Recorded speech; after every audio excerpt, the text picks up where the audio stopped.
Motormouth Jenkins here, welcoming you to our brand new YouTube channel. Hope that you'll come back and see every segment each and every week, and I will share preventative maintenance tips and regularly scheduled maintenance tips for your car. So whether you know a little bit about your car or absolutely nothing, this is the channel just for you, where I share over 35 years of experience as a qualified and licensed service technician with truck and coach, light truck and passenger vehicles. Come back and visit us and tell your friends, and we'll see you each and every week right here in the Car Connection Workshop on YouTube. Well, thank you for stopping by the Car Connection Workshop right here on YouTube. Don't forget to come back and join us for another segment. So like, share, tag, and follow, and ding that bell so that you don't miss a single edition of Car Connection. So till next time, keep it under 100 and put the coffee on, because we're coming to your house.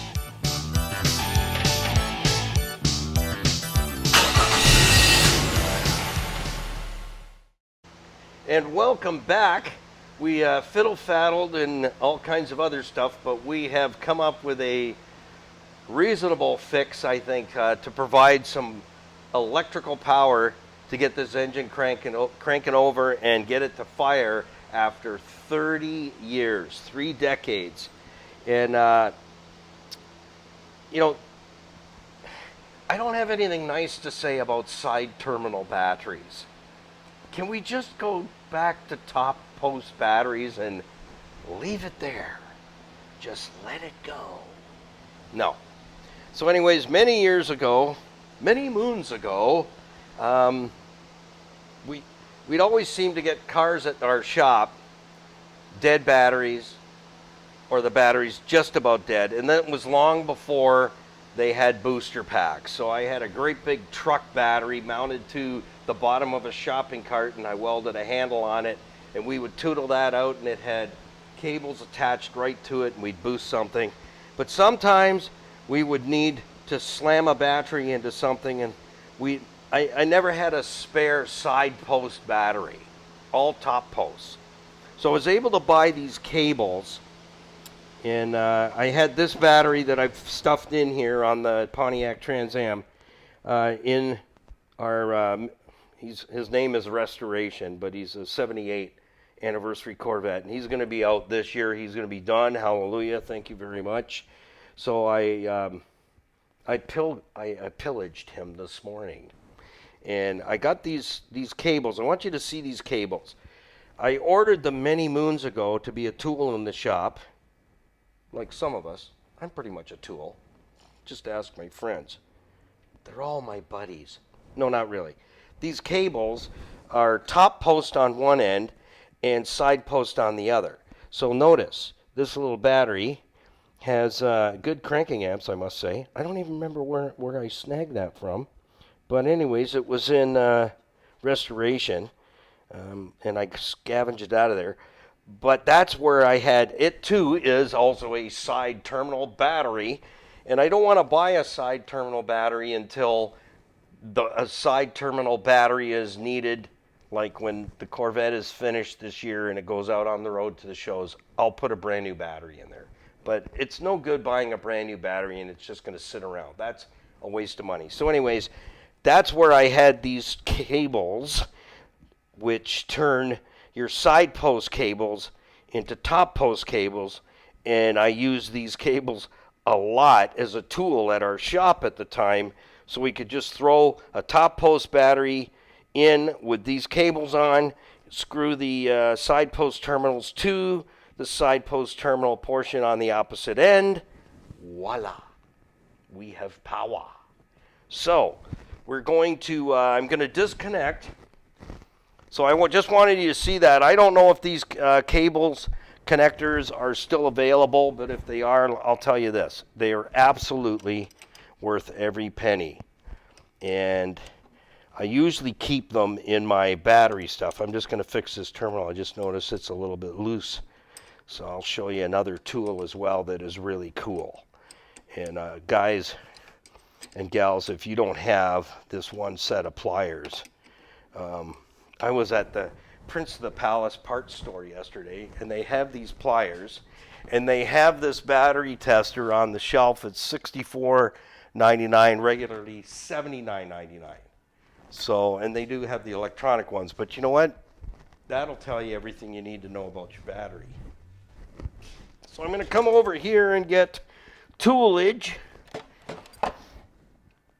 Man, it's going to be nice when I get these plier trays in that box.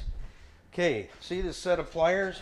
You can get them from the Prince of the Palace parts store. You put that in your battery terminal. So instead of killing them with pliers, fellas, like I see you doing, you put this into that terminal and you can spread it. And sometimes if it's been beat on, you just wiggle that in there and be gentle. Watch how quick that opens it up. Just say ta-dee, ta-da, la la la la. And now watch how easy that drops over that terminal. Just like that. You don't need to be beating it with a sledgehammer to get it on there. But those pliers, they're like $5. I saw them on the rack because I went to the Prince of the Palace parts store to pick up an order, and I was looking for these adapter cables. That's what they're called, adapter cables. I couldn't come up with the English on that, but that's what they are. But these pliers, battery terminal savers, period. End of story. Same with this. Don't use pliers on there. Oh, I'll share this little ditty with you. You can now get these terminals. So when you get these terminals like this one right here, where it's been stripped of its identity, and I don't know what size that is anymore because somebody's put vice grips on it until it's, it has teeth on it now. So I guess you could name what it is. But now you can pop these out of here and pop in brand new ones. $2.99. Headaches removed. I love that stuff. I just love that stuff. So while I was there, it was part of my order. These were on sale for $1 off, so $2.99 instead of $3.99. And you know what? They're not made in China, and they're good quality. Put those in there, and then use the correct tool to tighten and loosen the battery. Please, please. That stuff just, it wrinkles the elastic on my underwear. That's all I can say. That's all I'm going to say about that. Is if you can't fix it, please don't touch it. Don't. Do us all a favor. Don't touch it. All right, I got to get my stool. I'm vertically challenged. Are we square dancing? What was the call? Was that do-si-do, Alaman left? 8-chain through? I don't know. Cover me, I'm going in. That's it. I'm ticked off. I'm coming in. You're going to start whether you like it or not. So what I'm doing is posing. Pose down. This is Motormouth fixing something. We're breaking something. Well, we're not going to break it immediately. I'm just going to practice. So what I'm doing is I'm just disconnecting that always happens. And just pull that out, the positive side of the coil. Because I want this engine to crank for a bit. Then I'll plug the Spark-O-Matic back in. And it'll start. I believe so. What I just wanted to also add is I put a lot, when we had our automotive shop, and even when I worked for other shops in and around the Hamilton area, as far as Mill Grove, Ontario, you can Google that. That's a real place, Mill Grove, Ontario.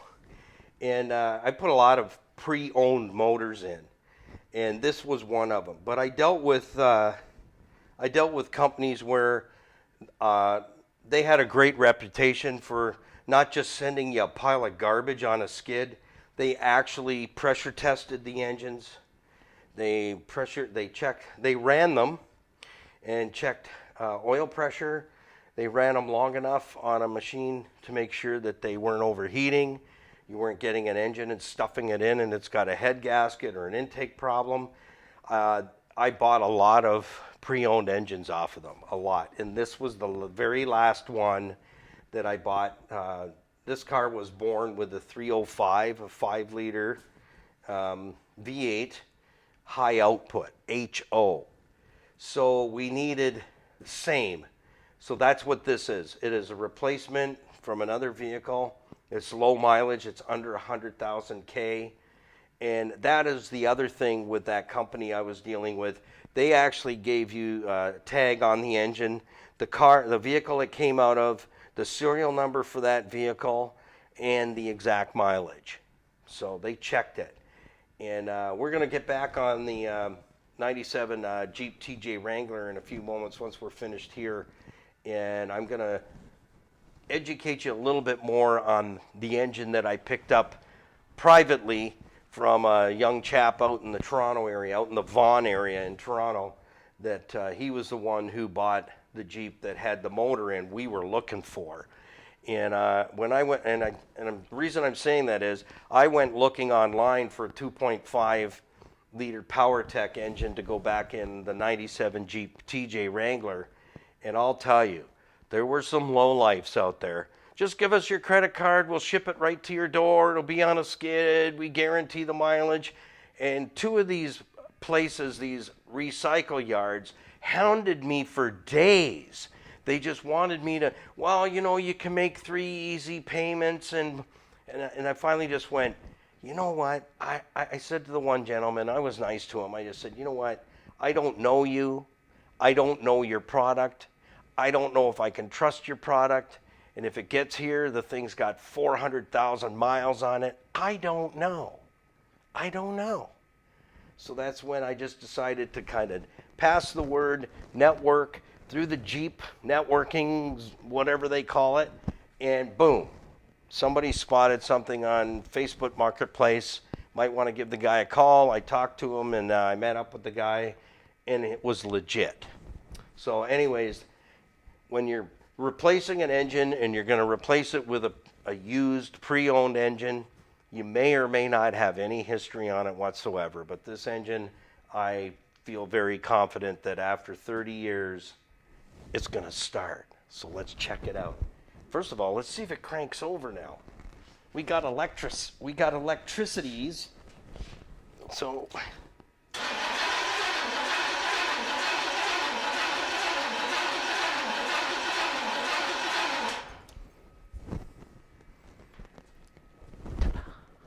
we're halfway there. So you know what I'm going to do is I am just going to give our starter just a little more help. It sounds a little bit tight, so we're going to give it a little extra amperage. Always remember, black to black, red to red. Am I right or am I wrong? Well, one post on the bat, I'll clue you in. Top post battery, one post is skinnier than the other. One's on Jenny Craig and the other one is eating lots of pizza every day. So you got a skinny post and a big post. Skinny, chubby. And we're just going to give that a little extra boostage. Okay, now I'm going to scoot through here. I'm going to put the coil back on. I didn't want it to fire right away. In fact, I might just crank it one more time. Just say, hey, motor mouth, crank it one more time. I knew you'd ask.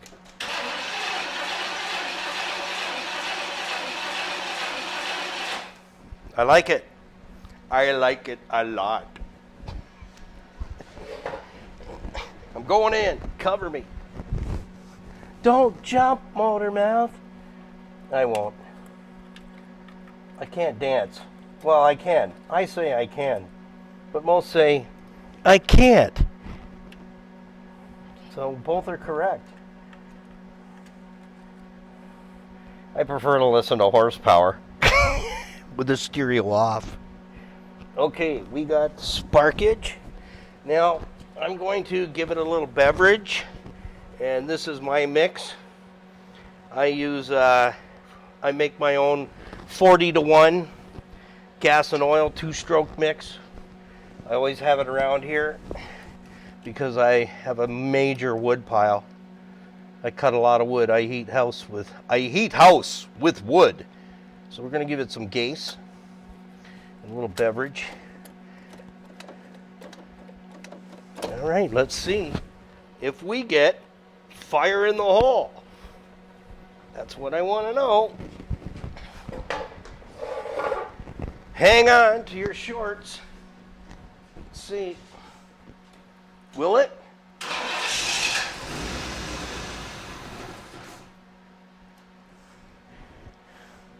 There's a tiger in that tank. That was pretty good. Can we do it again? I think we're going to do it again. I just need my little towelette here. I think it's drooling. I got it. 30 years. Can you believe that? 3 decades. Ye cads, man. I think I have underwear that old. I'll have to check my collection. We know, right, guys? We don't get rid of anything. Okay, we'll give it a little bit more, see if the fuel pump's going to pick her up. I put some fresh potion, Love Potion number 10, in the tank. Ready? 3, 2, 1.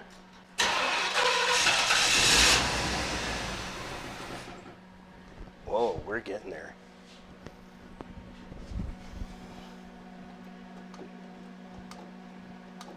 I think I actually hear fuel coming up.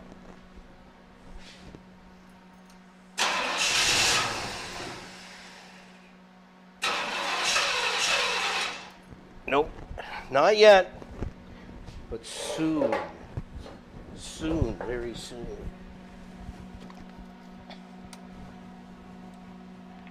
And the 2-stroke has oil in it, so it helps give you a little bit of lubrication down there. So hopefully it'll pick up some fuel from the tank. This is a mechanical pump, not electrical, and I did put a new mechanical pump on it.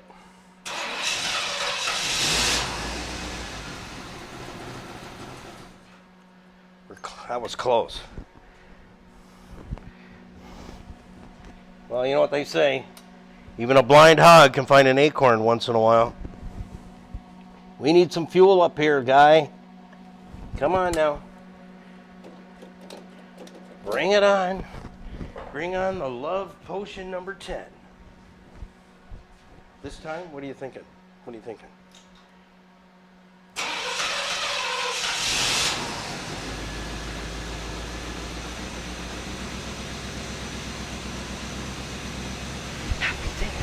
Happy dance, happy dance, woo! Happy dance, woo! 30 years, baby, 30 years! Listen to that thing.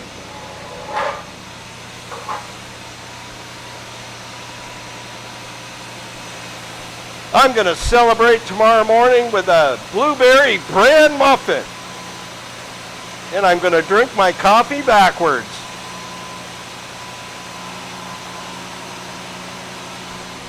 Got to turn that charger whirler off.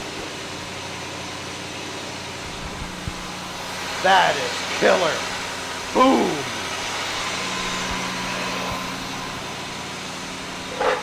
Unbelievable. And it sounds really good.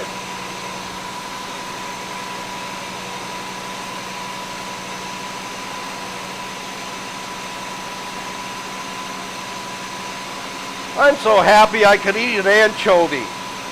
No, maybe not. No.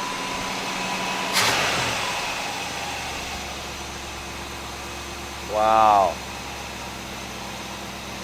I don't know about you, but I am certainly impressed right now. I was a bit nervous, but I put this baby in here 30 years ago. And it was good when it went in. But, you know, life got busy. I'm going to shut it off now.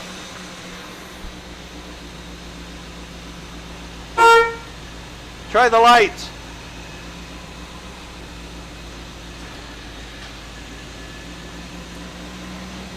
It's winking at you. Winking and blinking. Well, you know what? That is so cool. That motor sounds tight. It didn't even knock. It's smoking a little bit, yeah. You know, realistically, after this motor went in, this car was only on the road about a week, and then it ended up becoming my own. So, not something I wanted at the time, but here it is, and we're going to make the best of it. Maybe this will be one of the vehicles we give away on our YouTube channel in the very near future. We have Carlos, our Monte Carlo SS, who is, I think he's going to be the first one out the door. But this car, we'll wait and see what we're going to do with it. It could be yours someday. So stick around and get involved in our YouTube channel. Make sure you like, subscribe, follow, be a friend, tell a friend, and ring that notification bell so that you know when we put a brand new video up. So we appreciate all those who have been standing behind us with our Car Connection radio broadcast. And visit our website, carconnectionbusinessnetwork.com. You can find out what networks we're available on. And in a few weeks or so, we'll also be live streaming on YouTube as well as Facebook and some other platforms. So lots of things going on. You're going to see more of this. If there's anything else that you would like to see, we're going to have some stuff special for the ladies and for the fellas that look after their vehicles on their own. You may be a widow. You may be a single mom. We're going to show you on this car how to check fluids and do some of the basics, because everything, you can actually see stuff here. This is the carburator. Yeah, you don't see them anymore. They're gone. But this is a carburator and the ignition coil back there. So we're going to walk through and we're going to shoot a series of women's videos, and fellers that also want to know some of the basics, we're going to help you with that as well. So till next time, keep it under 100 and put the coffee on, because we're coming to your house.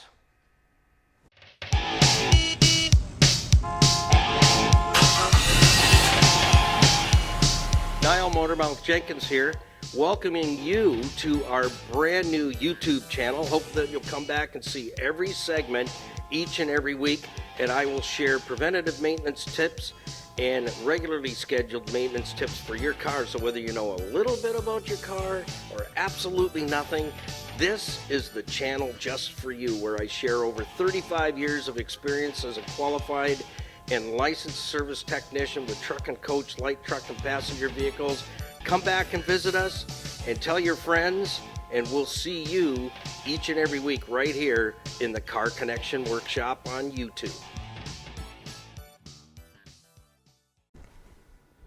Niall Motormouth Jenkins here. Welcome, friends, to the Car Connection Workshop. I'm your host, Niall Motormouth Jenkins, for the last 3-4 decades. Been in the industry for way too long, but I still enjoy it and have fun. If you can't have fun, stay in the closet. That's what I tell people all the time. So thanks for stopping by. We're back on the 1997 Jeep TJ Wrangler, first year of the Wrangler. I understand from the Jeepsters out there. I'm getting educated. I've never owned one, but I rescued this one from being scrapped, crushed. We rescued it from the crusher. The push now is to get the engine ready. The engine that was in the Jeep was the reason why it was in the wrecking yard to begin with. The motor was done. It had seriously expired, and you'll have to stick around for show and tell because I'm going to take some of the parts that caused the Jeep Wrangler to be in the wrecking yard and show you what happened, what put it there, and how could it have been avoided. And yes, it all could have been avoided, and this Jeep would have still been on the road today. So we're getting it back on the road. I wanted to put the same engine in, which is a 2.5 Pontiac engine. It was designed and built by Chevrolet. The predecessor to this was the Iron Horse 4-cylinder. But this is just perfect for what we're going to do with the Jeep when we're done. And I wanted to put that in this intro. Was why is it taking so long to get this done? Well, it took us 4 months to find a motor. I wanted to rebuild the old one, but it was going to be, my good friend at the machine shop said, Niall, no. It's going to be like $6,000 to try and save the motor that's coming out of there. He says, it is destroyed. Find another one. Well, it took us 4 months, and through Jeepster networking, somebody spotted a motor on Marketplace. Bam! I connected with the guy. It turns out that I knew of the guy that I bought it from out in Toronto. Works for Cummins. Nice chap. And so we put it all together and got the motor here. So now it has about 125,000 kilometers on, which is what the young chap I bought it from. He bought the Jeep out of Wasaga Beach. Him and his family were up there for some vacationing time, and he's rebuilding his Jeep he's had for decades. It's from early 80s, I think a CJ. Don't quote me, I'm still learning all that stuff. But anyways, early 80s, and the frame is done. So he finds this Jeep up in Wasaga Beach. The frame is perfect. There's lots of usable components. So he was able to buy it, and he knew it had 125,000 kilometers on, and it had been parked for quite some time. So anyways, long story short, he gets the frame to build his Jeep. He posts the 2.5, which we're looking for, and all the drivetrain with it. I was hoping to score another transmission manual, because this is manual transmission, 5-gear. And my friend John sent me the article on Marketplace. He goes, "Nah, you got to connect with this guy." I talked to him. This is what you need. You need this. Maybe you can get the whole drive line. And he was offering motor, transmission, and a bunch of other stuff for like $500. So a gift. So by the time I connected with him, the drive line was sold, but the engine was still available. Voila. So that's how all that had to happen for us to get a motor it was born with that fits, because there was nothing out there. Absolutely nothing. Well, I shouldn't say that. There was one guy who had one with 300,000 kilometers for $3,000. No, you're not going to do that. I wouldn't even do that for you. So we got a low mileage. We're going through it. I've done a lot of used engine installs, and I go through the same checklist before this thing goes in. It won't need anything other than servicing when I'm done. And same with the rest of the truck. Everything is done. Brakes are all done all the way around. We got new shocks. We got a new clutch, U-joints in the drive shafts. I've done all the stuff that is normal wear and tear, suspension issues as well. And you can watch those other videos on our YouTube channel, Niall Jenkins. Don't forget to like, share, subscribe, and follow, and ring the bell. It's all for free. All right, so here we are. Today, we've been working on, we're putting in new timing gears, timing chain, and tensioner kit. But I also want to look into the bottom of the engine. I know what the top of the engine looks like, and I've got the ports all cleaned out here to do new freeze plugs. It's getting all new freeze plugs in it. I've got 2 freeze plugs back here that are leaking oil, which is common apparently to this engine, the 2.5. So it's getting a complete freshen up, not a rebuild. It only has 125K. The cylinders look good. The pistons look good. I had the cylinder head done and dressed. It's inside the truck waiting for us, all wrapped up. But I haven't looked in the bottom of the engine yet. So that's what we're going to do together today, is you're going to see the bottom of the engine before it goes in. And when it's all dressed, almost all dressed, I'm going to pressure wash it and paint the block and paint everything all together. And then the motor will go in at that point. We'll put a new clutch on the back of it. Can't do that because it's on the stand right now. but you'll get a chance to see all of that happen in all of the segments. So don't miss a single segment on our YouTube channel, because this is a way for you to see how do you attack this. Because, you know, I don't let anybody into the studio anymore in here, into the Car Connection workshop, because you know what they do? They drive me crazy. I have to tell them two things. I look at them and give them the stink eye, and I go, 2 words times 2. Shut up and get out. Because why? Was that a little tough? It's a little harsh? Well, when you know the people, then you're joking. It's all right. They go, oh, Motor Ralph, you're such a geek. And I go, no, it's just that when you come over, you go, well, how long before that's done? How much more time before that's finished? When are you going to have that ready? And they just kind of go through everything like that. But if you go to their house, you can find stuff they need to do too. But I don't point it out. But that's why I say, you can't come in no more. Yeah. But you guys can. You're in here. So this is the next step for this pre-owned motor. I don't have a ton of history on it other than what I just shared with you. So we're going to pull the oil pan, and so that we can have a look at everything in the bottom end. But what you're going to see is it's easier to pull the oil pan than wrestle with 2 bolts that there's a good opportunity they're going to fall into the oil pan. Now what I've done here is, notice I've got 2 bolts that are studded here, 2 bolts that are studded over here. They need to go back in those positions. So what I do for my eyesight is I put a little daub of welder's marker on there. And this is your friend when you're working on stuff. Get a white one or a yellow one. Mark stuff as you're going along. And I've done that for a long time. So I've also marked the block where these studded bolts have to go back into that position. And right now, I'm not sure, I can't remember what was fastened onto these studs. It could be wire harness, it could be brake lines, fuel lines, whatever. Something has to go back in this position on either side, because that's why they're studded. So we're going to take those out. And you'll say, well, you just took the dots out. Yeah, but I marked the block too. So, and those marks are still going to be there till I paint the block. Then I put everything into a Ziploc bag and I mark what it is. And that's all that goes in that bag. And that's how you can keep yourself organized, because we've waited 4 months to find this motor.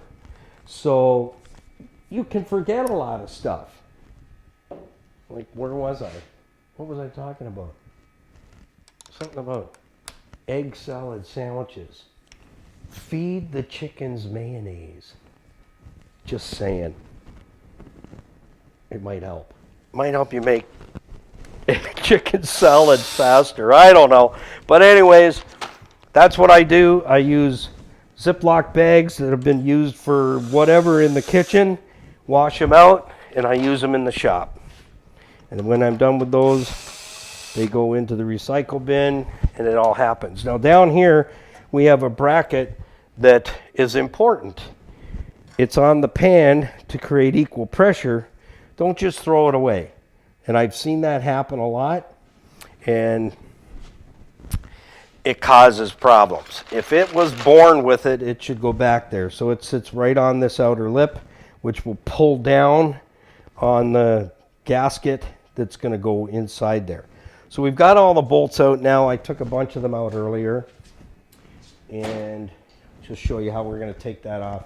I just go in on a corner. I don't go in on the side. I just go in on a corner. And don't use something that's shaped flat. And you'll hear it separate.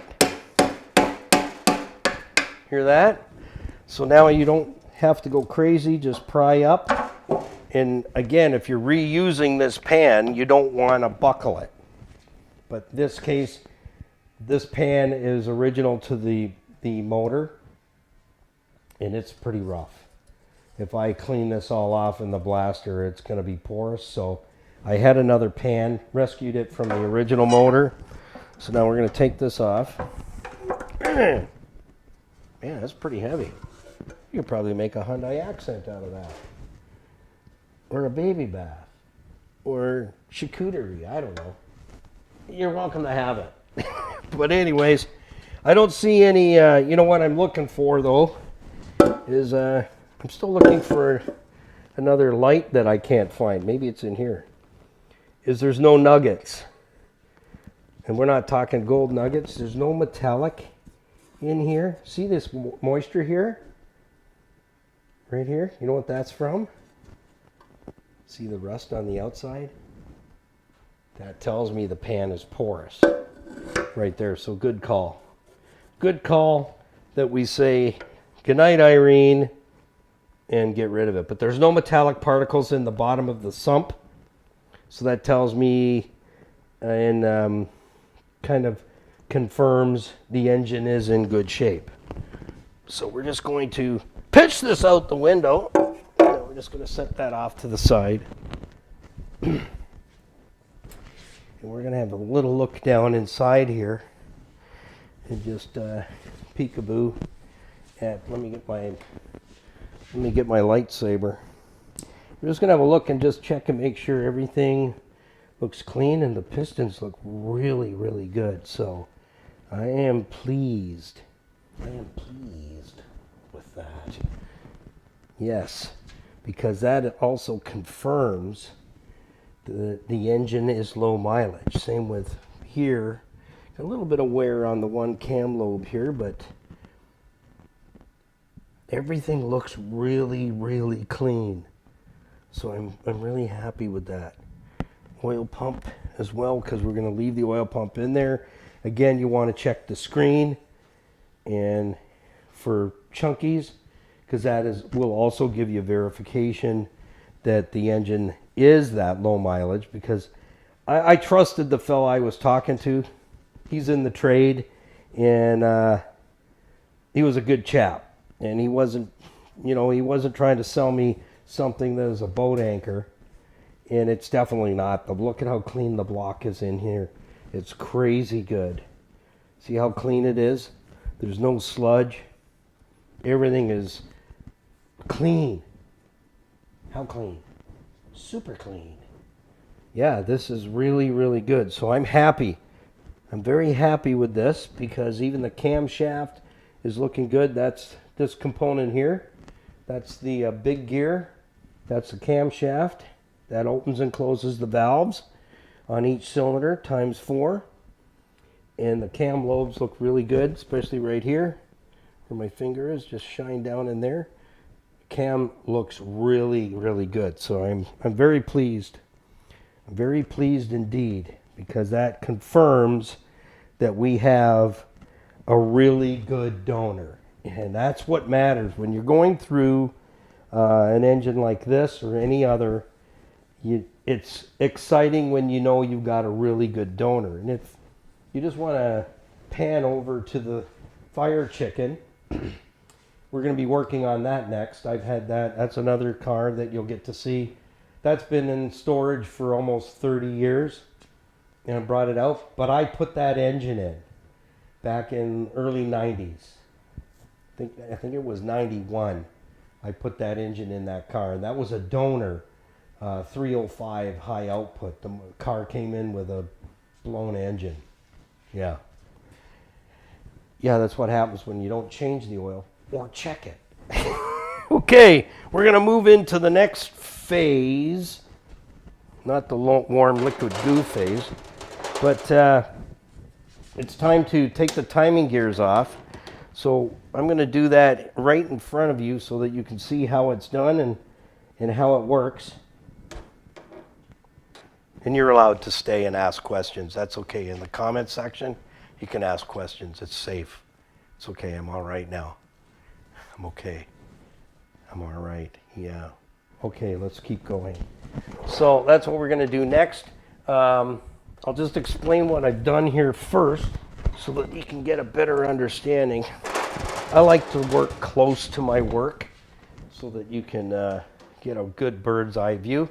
Now here's what I set up so that you can see what's going on, and I can explain it to you so that, you know what? You can explain it to someone else. Did you see what happened there? Yeah, we need this. That's the the true crankshaft bolt for the balancer. So what I've done here is I've marked my timing marks. So let's just take this little dish off for a minute. And you know what, guys? When you take this off, set it so that you can see it. Because if I put that there, there's a good chance I button this up and I forget about it and it's all closed and the pan's on, and then you go, I forgot to put the oil splash guard there. And yeah, it's really important because what this does is it deflects oil back to the chain instead of it coming this way, hitting the timing cover.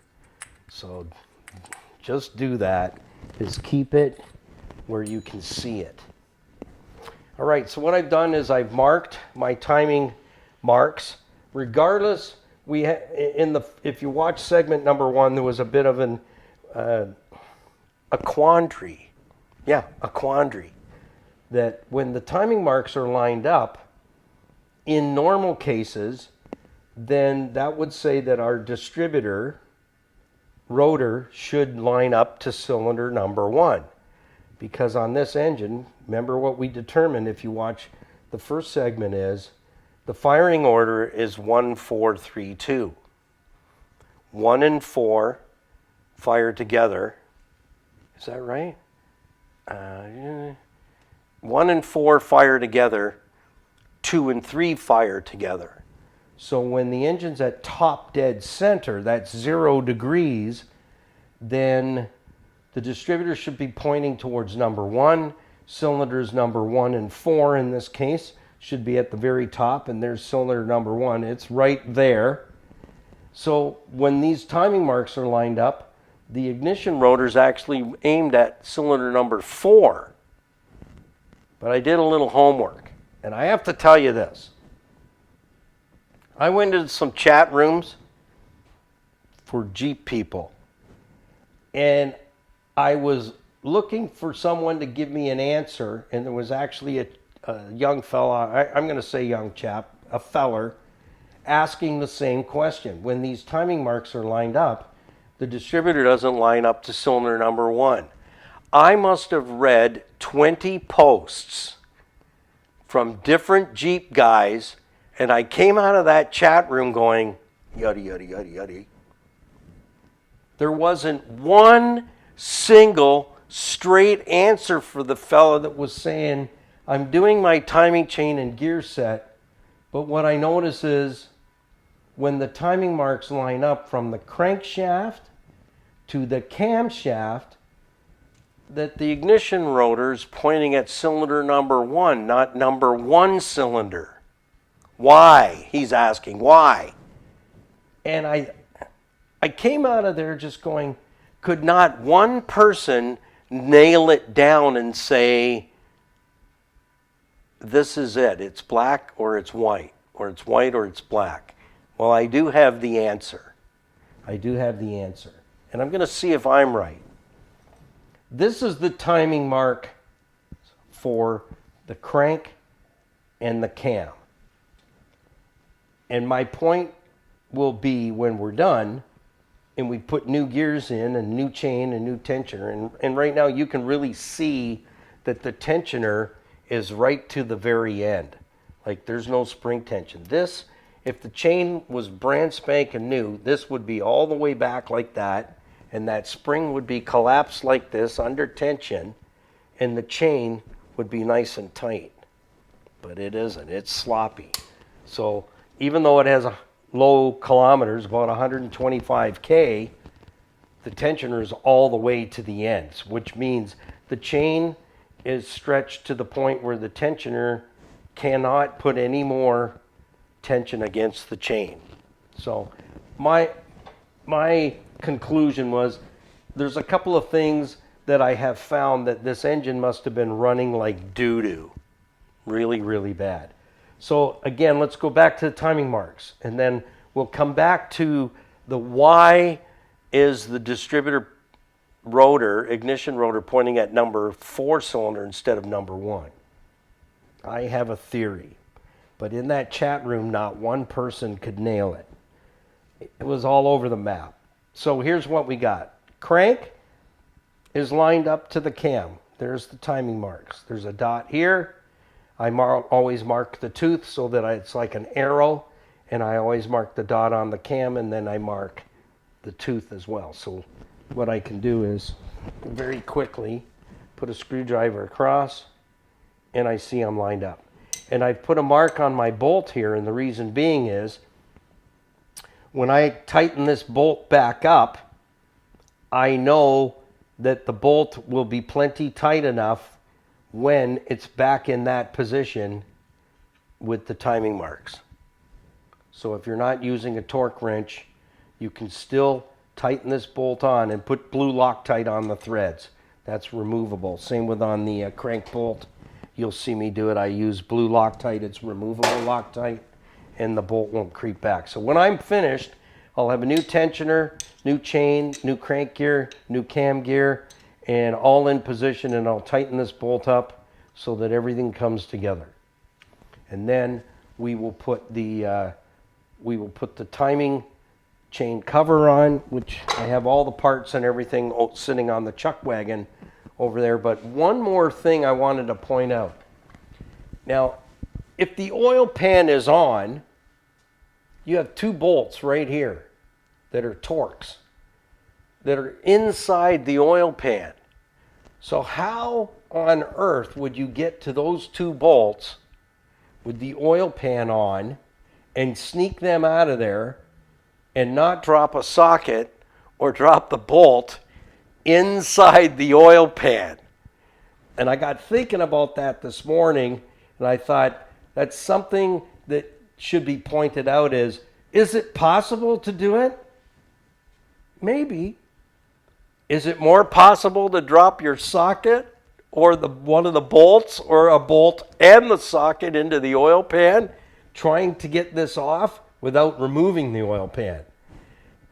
I don't know if it could be done, but you know what? The motor is out, and I needed to have a look inside the engine and make sure that everything looks clean and confirm for myself that yes, this is a good donor to go into the Jeep. I only want to do the job one time. So now I am going to get into this and take those off. And how will we start? Gee, I don't know, Wally. Let's see. Well, I'm going to grab my handy dandy air hose. See, this is how I work. I set it up so I don't have to, I can just get busy. So I need to undo the cam bolt. So I'm just going to use my zip gun here. Now it moved a little bit, but you know what? You can put it back very easily. That's why I did not move or take the timing chain or the tensioner off, because I knew undoing this, you're going to, even with the zip gun, you're still going to move it. You can't help it. So what we'll do is we'll just turn that back a little bit, even by hand. And it's easy right now because we have the cylinder head off. So the other thing you can do very quickly and very easily is just use this, screw it in there, and then just turn it back a little bit. And then remove the timing gear. But I'll probably take the tensioner off first. I don't know. It doesn't matter as long as it all comes off. Because you're not using this, you're not using this, you're not using this, and you're not using that chain. All that is going to be new. So the only thing you are using is the hardware from the tensioner, the cam bolt, crank bolt. That's all you're using. So it's not a big deal. Not a big deal at all. So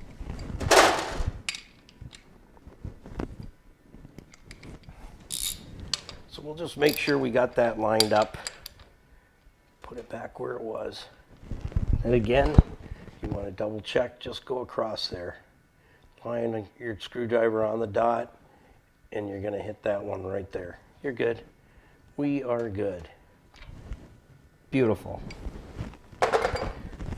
So now we can just knock that right out of there. without disturbing the timing gear very much at all. Just a quick jolt, and that's off. This is off. And then we'll use some cleaner, see how much oil's in there, because there's a lot of oil spraying down that way when this engine is running. That oil is cooking in there. So we'll clean that bolt off with some cleaner to make sure we can put some thread locker on there. And as I said, I use the Loctite blue in this case, removable Loctite. The red, you have to heat the bolts up to get the bolts free if and when you've got to ever go back in there. Okay, so now we need, I can easily pull this back and probably slip the chain right out of there right now. Just wiggle this off. Compressor time! Can anybody guess what that noise is? Put it down in the comment section. I heard it might be a bowling ball cleaning machine, but I don't even know what that sounds like. Okay, for me to get this off, you can use a puller, but I've done this before, so, and again, you know what, if it's your way, do it your way. You just use a couple of heel bars and just walk it around, and you see it coming off. Sometimes these can be a real bear. I've had to heat them up in some cases, but this one, she's coming off. So, oh, I think I just broke the tensioner. Well, that's too bad, because I'm replacing it anyway. I wouldn't do that if I were you. No, I'm doing it because it doesn't matter. This is all junk, the whole thing. So you can actually remove that if you want to. This piece of the chain is coming right out of there. Okay, so we need a torque, so I'm going to remove the tensioner. So we got to get a torque size. I don't know what size it is. Let's go to the box. Let's try down here. I have a feeling I just might have a kit. You know, your tools are your best friend in this job, and taking good care of your tools. I can't express that enough. It's probably going to be a T40, which I lent to somebody, and you know what they did? They broke it. Yeah. And that's what happens. Yeah, they broke my, the T40 is broken. So what do you do next? Well, I guess we cancel our subscription. So then we have to plan B it. Let me see if I've got one up here. That size. T40. Nope, that's T30. So that isn't going to do it. It's definitely a T40. That's a T45. So that will not work. But, okay, plan B. You always have to be able to plan B it. So this will work. T40. There we go, right there. And we're going to need a socket to go on there.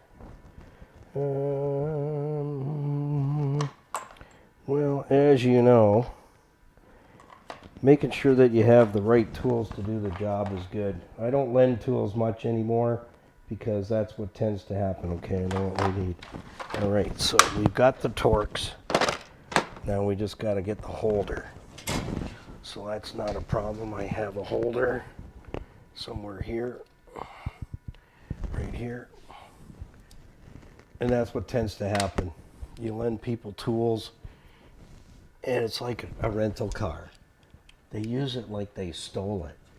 Or they just don't bring it back, one or the other. So that's the way it works. There we go. So you always have to have more than one way to skin a cat. So this is what I'm saying. Imagine the oil pan being on, and you got to get to these two bolts through a hole that I could just barely, I have small hands, I think, is get in there, and these are going to be tight. How tight? I'm moving the whole motor.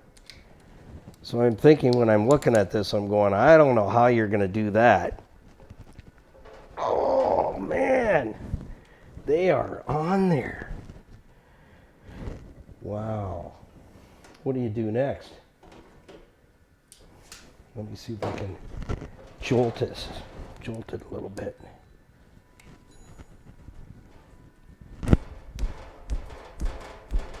I don't know how you get those undone without putting a little bit of heat on them. You might have to, this is what I'm saying, how do you get those out? They might have Loctite on because, there we go, say hallelujah, that's only one. Now imagine trying to get that undone with that oil pan in the way. I can't see it. Because you'd never get a 1/4 inch ratchet. This is a 3/8 ratchet. You'd never get a 1/4 inch ratchet in there to perform that one. So let's see if we can get this one. Okay, make a wish. Make it good. Come on.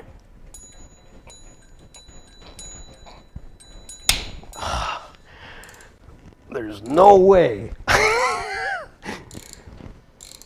So it's actually a really big blessing that we're doing this while the engine is on the stand, not already in there in the engine bay. Because I'll tell you, that would be a bear right there to win that.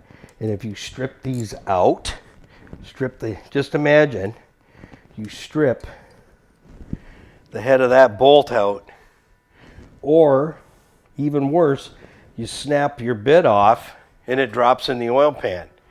Now you're pulling half the engine apart while it's in the car, whether you like it or not.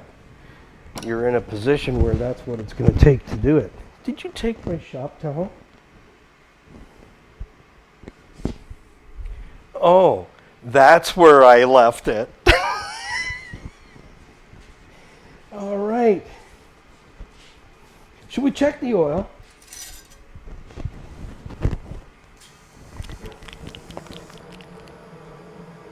There's nothing on the stick. I can't figure. Can you figure that out? We're going to have to work on that. Well, where's all the oil? Well, we'll put it back in. Maybe it'll happen the second time. Let's try it again. Maybe it's just in the way you hold your tongue. All right. Nothing. We took the oil pan off. Hey, wise guy. You gotta have some fun. Yes. Well, there's the dipstick right there. It comes up right in the center of the deepest point of the pan. Right there. There it is. Hello. All right, so now we're in good shape to, again, I'm just going to move this over to this bolt because I can, and it'll stay on there. So we don't forget to take that apart. All right, lights. Let's have some light over here. All right, let's get some light on the business. And now we're really close to getting everything off.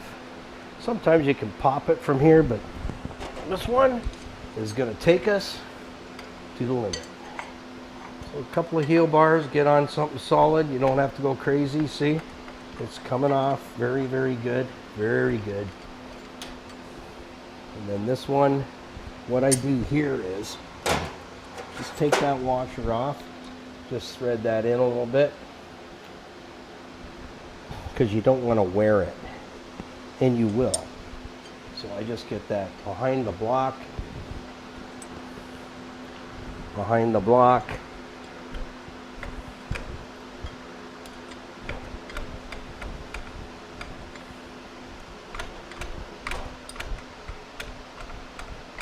Get ready. It's almost there. So's Christmas, though. Here we go. See, and that bolt just saved me from wearing it. So far, everything's coming off except for those two bolts. I can't get over that. How you would... Somebody in the chat room that I was talking about said, oh, you don't have to... You can do the timing gears really easy in the car. And I'm right away was thinking about those two bolts. And what are the odds that they come out like butter? That's my first thought. I'm going, wow, it's easy. You can do it right. Oh, that's an easy set to change. I don't know about you, but I had to put a fair amount of pressure there and with a pretty big tool to get that to come off. So now, there we go. And what is also nice, see how clean the block is? It's spotless. So that also is a confirmation that, again, that the engine has very low mileage.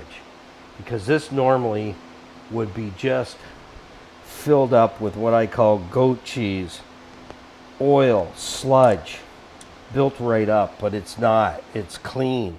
The components are clean. So again, another indicator that the person was really good with their oil changes on this. And as far as I understand, the Jeep was purchased from the original owner. So it was 125,000 kilometers engine from brand new to one owner. Oops, and I just turned that. Did you see what I did there? But it's okay. I won't tell anyone. So just, use lint-free cloths. When you're wiping, you don't want to leave lint inside the engine anywhere.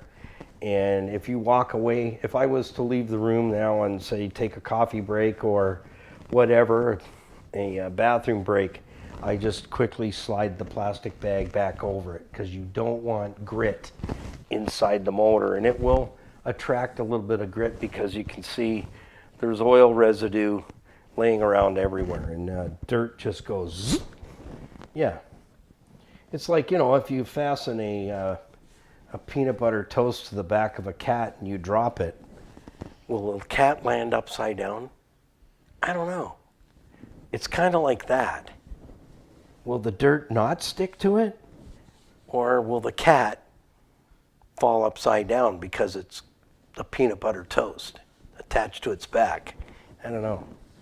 It's kind of like the time I asked my mom, I said, Mom, how come sheep are out there and when they get wet they don't shrink? I don't know. Okay, so you know what time it is? That's where you're supposed to say, what time is it, Motormouth? It's timing time. All right, let's move into the next phase. No, it's not the warm liquid goo phase, but we're coming over to the chuck wagon because we got parts. We got parts here galore, and that's important. It's not a bow tie. It's not. I was disappointed too. Okay, we got the timing chain here. We got the tensioner here. It's crazy. It's like Christmas here. Yeah. Except there's no tree. So I got all the parts. This is the oil. I refurbished this oil pan. It's all clean and ready to go on. It's all cleaned out. It's all cleaned on the edges. I'll clean that with some brake parts cleaner before I put the rest of it together. And put the new gasket on. I will wipe everything with I usually use carbon choke cleaner or brake parts cleaner. Something that won't leave a residue. All right, so we need the jam and the timing gears and all those components. And let's head on over to the engine and see what kind of stuff we can get into. This is engine lube. I won't put that on that stool. That's a sitting spot. All right, so we got this one. Man, it's just all kinds of happiness here. Don't forget that. I actually put that over here. That little piece goes inside the timing cover. Excuse me. Are we okay here? Yeah, the one time I was sitting on this stool, I'll tell you a story while I'm unwrapping Christmas presents here. I'm on this stool. I'm working away at the Corvette doing the brakes on the back, and I'll tell you, that was a tough job, and I knew it was going to be a tough job, but we conquered it. All the emergency brakes have been taken out and everything, so I was working in one side at the back at a time, and I'm working away. I'm singing to myself, having a good time. And one of the wheels broke off the back of my little cart, and I went flying backwards. I didn't get hurt. I was laughing so hard that I didn't get hurt. That's what I think happened. So it was good. It was all good. But I didn't expect that. I'm working away like this. Wheel comes off, and I just went completely over backwards. And I couldn't stop laughing. I didn't get hurt. But it could have turned out really, really bad, but I didn't get hurt. And what happened to this was, and it always does for some reason, the brush breaks off the cap. I don't know what that is all about, but this is, I call this the jam, because that's what it is, and we're not going to put gears on without some lube. This is a engine assembly lube, so I always use it because it will stay there for me. So when this engine fires up, and it might be another month or two before we get to that point, that there's some lube on there, some engine lube, and it will stay put completely. So, and I will use this also on the gears themselves. So you want to make sure that your engine lube does not get contaminated. So for some reason, they break off the lid, and I just seal the lid, and there's still a lot of product in there. So I'm just going to set that over here out of the way so that I don't knock it off, because we got to come back to it. We're going to put engine lube on the gear set and the chain. So see, there's a little hair right there. That looks like a pet hair. Yeah, possibly could be.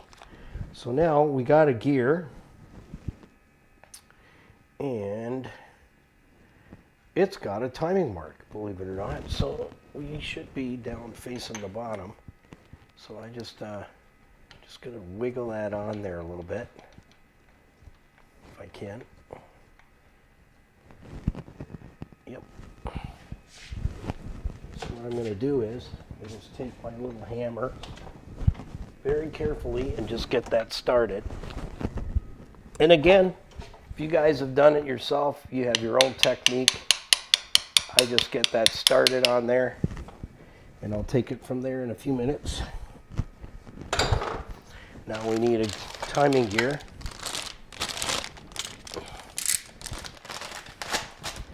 So you're getting I was just going to pull this apart and then do it completely and then show you the finished part, but I think it's more important that you get a chance to see what it takes to do it, and also that, you know what, if I can do it, you can do it.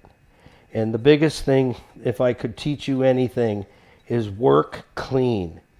If it's getting dirty in your work area, just stop. Take a few minutes. You know, if you got tools, you've got too many tools out that you're not using, just take a few minutes to stop and clean up. Sweep the floor. Put your garbage in the garbage. Having a neat and tidy work area is huge in this industry of fixing cars. And whether you're doing it as a business or you're doing it just for yourself, work clean and effective and efficiently the best you possibly can. And you know, if you make a spill, as I was taught by my military teacher, he would not be happy if he went past your stall and you're walking through oil and antifreeze and all kinds of stuff. He is going to give you a what for and how to. He taught us to stop and clean up. Stop and clean up. Just take a minute or two to stop and clean up. So I'm just going to get that lined up. And just take it nice and easy. Don't go nuts.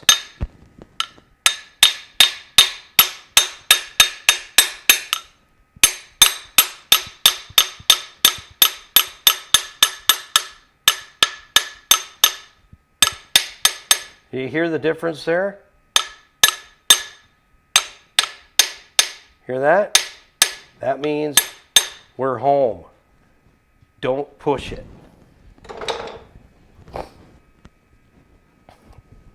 Because now everything has moved now. You notice that? Let me show you. You need the marker. Okay, who took the marker? Oh, here it is. So we're going to mark our dot like that. And I'm going to mark the tooth that's in line with it. We're going to mark our dot right here, right there. And I'm going to mark the tooth that's adjacent to it so I can see my marks. So I know where I got to be.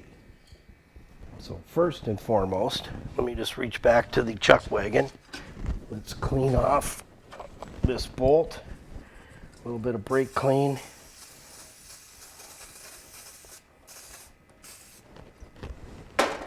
Now remember, I put my white mark there. It should still stay there when I'm done. Just wipe that bolt, wipe the washer, and pay attention to which side the washer went on. It's important. So when you're taking fasteners off, pay attention to where the fastener was and how it came apart. See that? That's definitely the head of the bolt. That side is definitely not. What is it showing me? It's showing me that this was sitting in there. But will it matter when it goes back on? No. Just as long as that's the outside, that's the way it should be, and that's the way we're going to do it. So I'm going to get this ready, and we will zap that back on with some Loctite. In a few moments, don't sit on there. And I put a little jam on there. Did you see that? A little setup. That's just a little setup. So I'm going to probably end up cleaning this twice, and that's okay because I'm just going to put this on there just to hold it for me.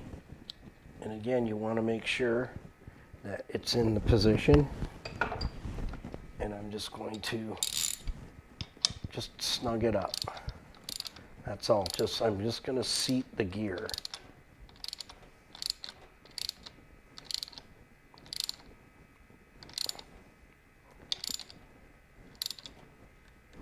There, I'm going to seat the gear, and then I'm going to undo it. So now what I know is that I'm going to take this right back off because I haven't tightened it. I just used it to draw it into the camshaft. And again, guys, just pay attention, take your time, and double check stuff. It's okay.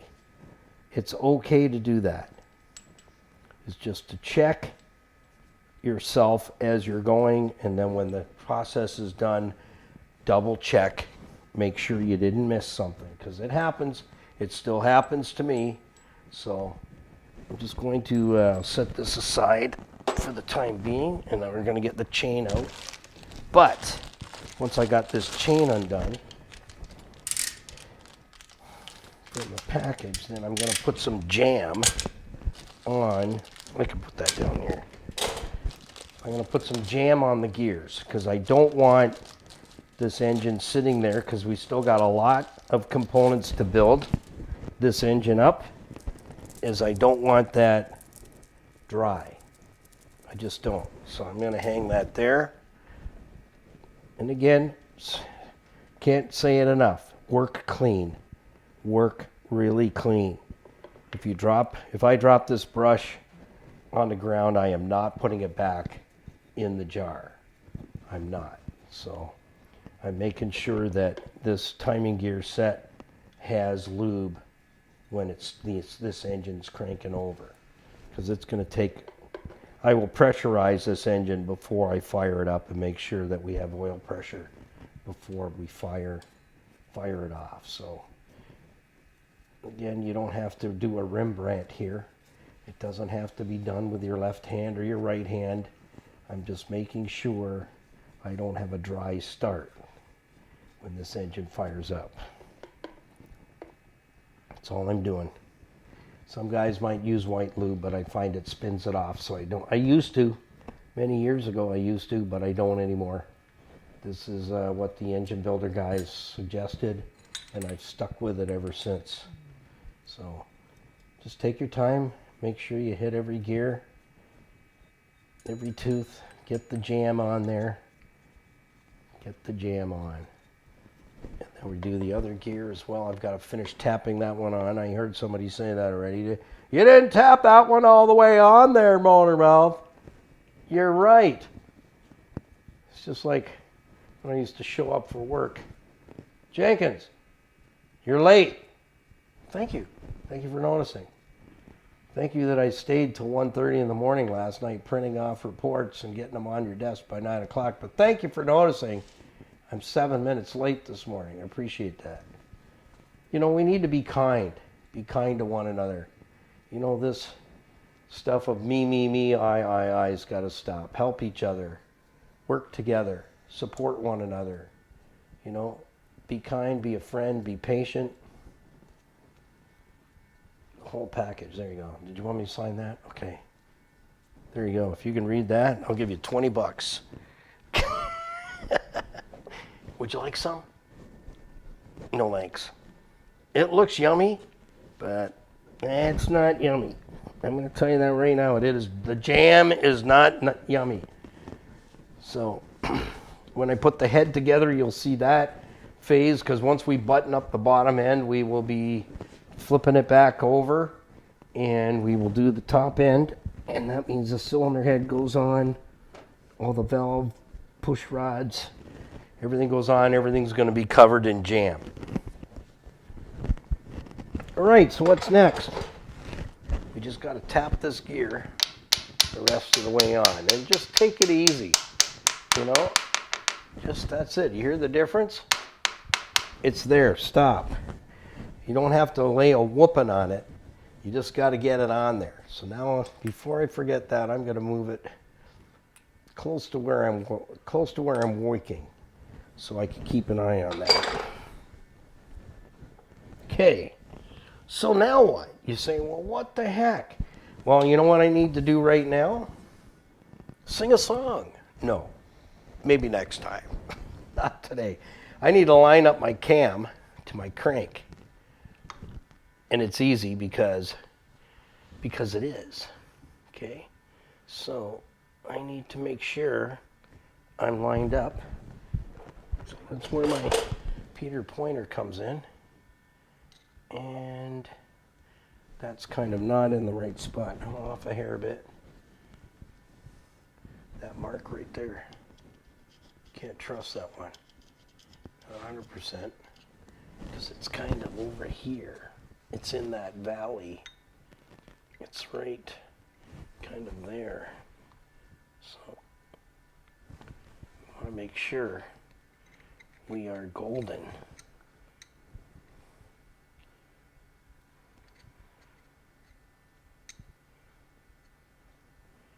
I'm liking it.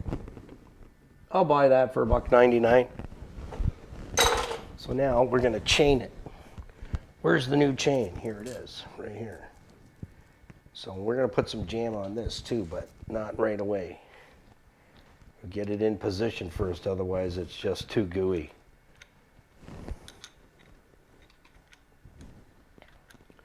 Can we do it? I don't know if we can. Well, you know what they say, if you think you can, you can. If you think you can't, both are correct. So we might have to just bring that timing gear back off, back it out a little bit, so we can get this on there. It's all good. So we'll just heel bar that back a little bit. It's okay. Don't get excited. It's going to come back real easy.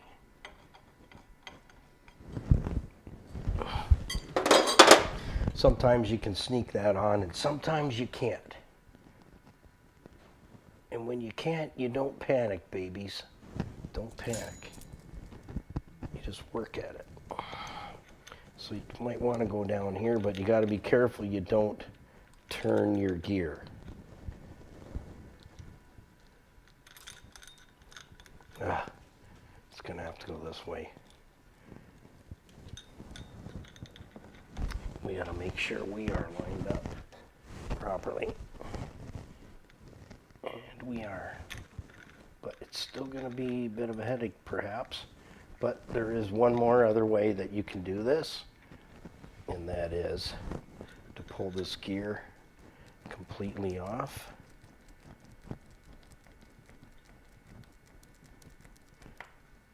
Just bring it back. Because this is going to line itself up because it's keyed. This one is not. So sometimes you can win on this, sometimes you can't. So you just, you know what? I haven't done one of these motors before. This is my firstie. So, but you also got to make sure that your timing, if you do it this way, it's a little tricky because you need to know you're on time. So let's see if we can get it. It's going to be a bear.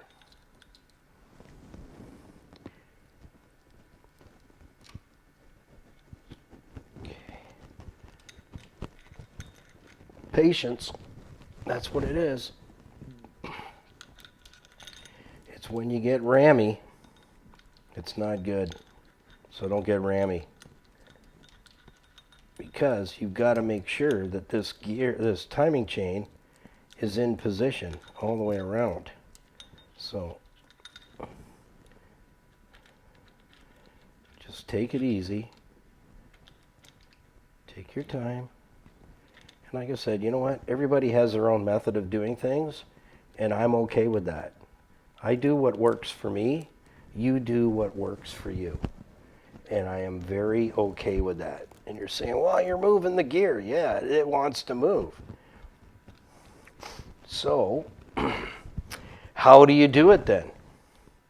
That's my point. How do you do it? Well, you have to roll this around till you can get that lined up. Or you got to pull the cam back off. And I don't usually like to do that myself, but sometimes you got to do what you got to do. Yeah, this is going to give us some problems. It's going to give us some problems, but let's have another go at it. I won't keep you bored with this. If it's going to take me a bit, we're going to take a break and then we'll come back and I'll have it on there and it'll be just like no problem. No problem. Yeah, I have to pull the cam back off, put the chain on, and then put it back in. So that's what we're going to do. So we're going to leave it there for the moment. We'll finish this up in the next one. I'm just going to pull the cam gear back off and swing the chain on and then line it back up with the cam, and we'll be in good shape. So thanks for stopping by the Car Connection Workshop, where we always do things exactly the same, only different. Don't forget to like, share, tag, follow, and subscribe. It's free. It's free at Niall Jenkins' YouTube channel. And we'll see you in the next one. So keep it under 100 and put the coffee on because we're coming to your house.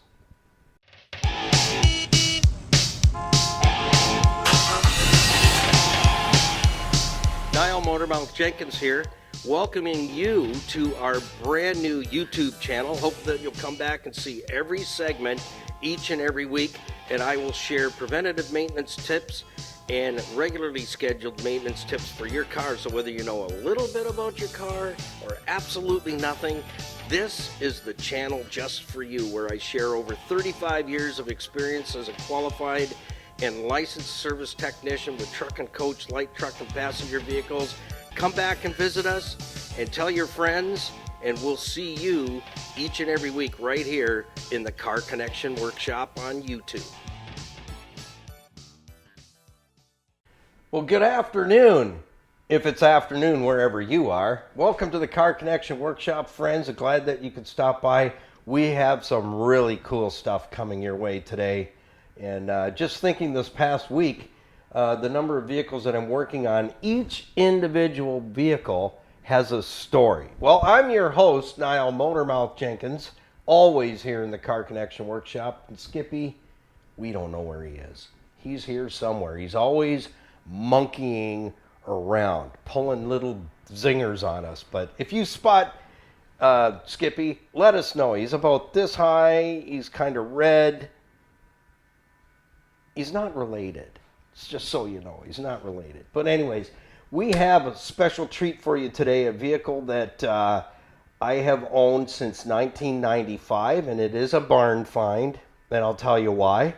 Because when I ended up owning this particular vehicle, it was not a good time in my world at that point in life. Life was very busy. I had some medical issues. I owned the automotive shop at that time, working 14 to 18-hour days. And I ended up with this particular car, and when I didn't not want it, and I really didn't need it, and I cleaned it, and I stuffed it in a barn in a little town called Fisherville, Ontario. And behind this particular car, I put my best friend, I call him my best friend, Mo, and you'll get to meet Mo. Mo has all been gone through. He's back on the road, and I got to drive him last summer for a little while, and you'll get to meet Mo. And he's a special little truck that I bought when I was in my early 20s, and he's one of 500 of its kind. So that's for another video. But today, we brought this vehicle out of the barn to the shop, and it's now in the shop. And let me tell you, I took the rat's nests and all that stuff out already. But let's do a little walk around. You're going to meet what I call the fire chicken, and we're going to get it running today. For the very first time since 1995. That's 30 years ago. So all going well before I do any work to this particular vehicle, and I'll tell you a little bit of history behind it. Was back then, this car came into me, the engine was blown. It was blown up real good. It had steel belts hanging out of the tires. It had no brakes on the front or the back. It was in bad shape, really bad shape. I've done some work on the inside already because the seats were totally destroyed. The car's cleaned up. I've been working on the T-roof, but it has not been running. So before I really get into this car, I just lifted it up yesterday, had a good look underneath to see what I'm into. Because what I ended up doing with this car, I put the motor in, you're going to see. I did the tires, I did the brakes, front and rear, I did emergency brakes, and all that stuff is going to have to be redone. It's been 30 years that this car has been, since I drove it last. I drove this car into the barn in Fisherville in 1995. It was October 1995. So we're going to bring it back to life and do all the mechanicals and everything. But first and foremost, I want to hear the engine running before I go any further on this particular car. And what we do with it when we're done, well, we'll figure it out as we go. So come along for the ride today. Let's open the horsepower barn and let's see if that motor I installed in this car in 1995 runs. You're going to see it first. And then from there, once we know the motor runs and it's healthy, is the day I put it in. Then we go forward and we go through the entire car, and I'm going to bring you along with me. So stay tuned. We got a busy day. We're going to open the power house here. So far so good. That works. Exciting. So we got to drop a battery in there. I got an old clunker battery there that'll be good enough for us to get it to crank over. I've dropped the I changed the shocks on this hood as well. Those were new. They still look good and they're working well. I took a really bad hood liner out of here. It was kind of jammed down in here as a great big nest. It was filthy in here. So I blew it all off. I power washed it. That's all I've done. I just power washed it, and I dropped the oil out of it overnight, so it's been draining overnight. And I kind of laughed when I took the oil filter off because I put that oil filter on there 30 years ago. And it was so kind of weak that when I put my oil filter wrench on it, it kind of crushed it in. So anyways, I went to my trusty parts shelf, and I found a genuine AC Delco oil filter, and this filter is 30 years old, and it's brand new. So I'm going to teach you just a quick lesson about oil filters. That if you're in a hurry and you want to figure out whether or not an oil filter is going to fit your car, here's how you measure them. And an old gentleman taught me this. That's 1 knuckle, 2 knuckles. So is it a 1 knuckle or a 2 knuckle? It's a 2 knuckle. That's what this car takes, is a 2 knuckle filter. And the big gasket. You can pretty much call it on almost any car. Is if you take the old filter off and stick your finger in, is it a 1 knuckle or a 2 knuckle? And how big's the gasket? So you just need to know whether it's a large or whether it's a small. And it pretty much works every time. So we're going to put a new filter on, and we're going to put some oil back in this car, and then we're going to put in a battery, and we're going to wind her up. I put some fluid in the cylinders already. The engine, I know, is not stuck, so that's a bonus.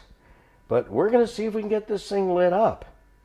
And I don't need to drive it 1,600 miles either. It's where it's going to be till we finish it. So if it runs, then we're going to get after it and start fixing stuff that I already replaced 30 years ago.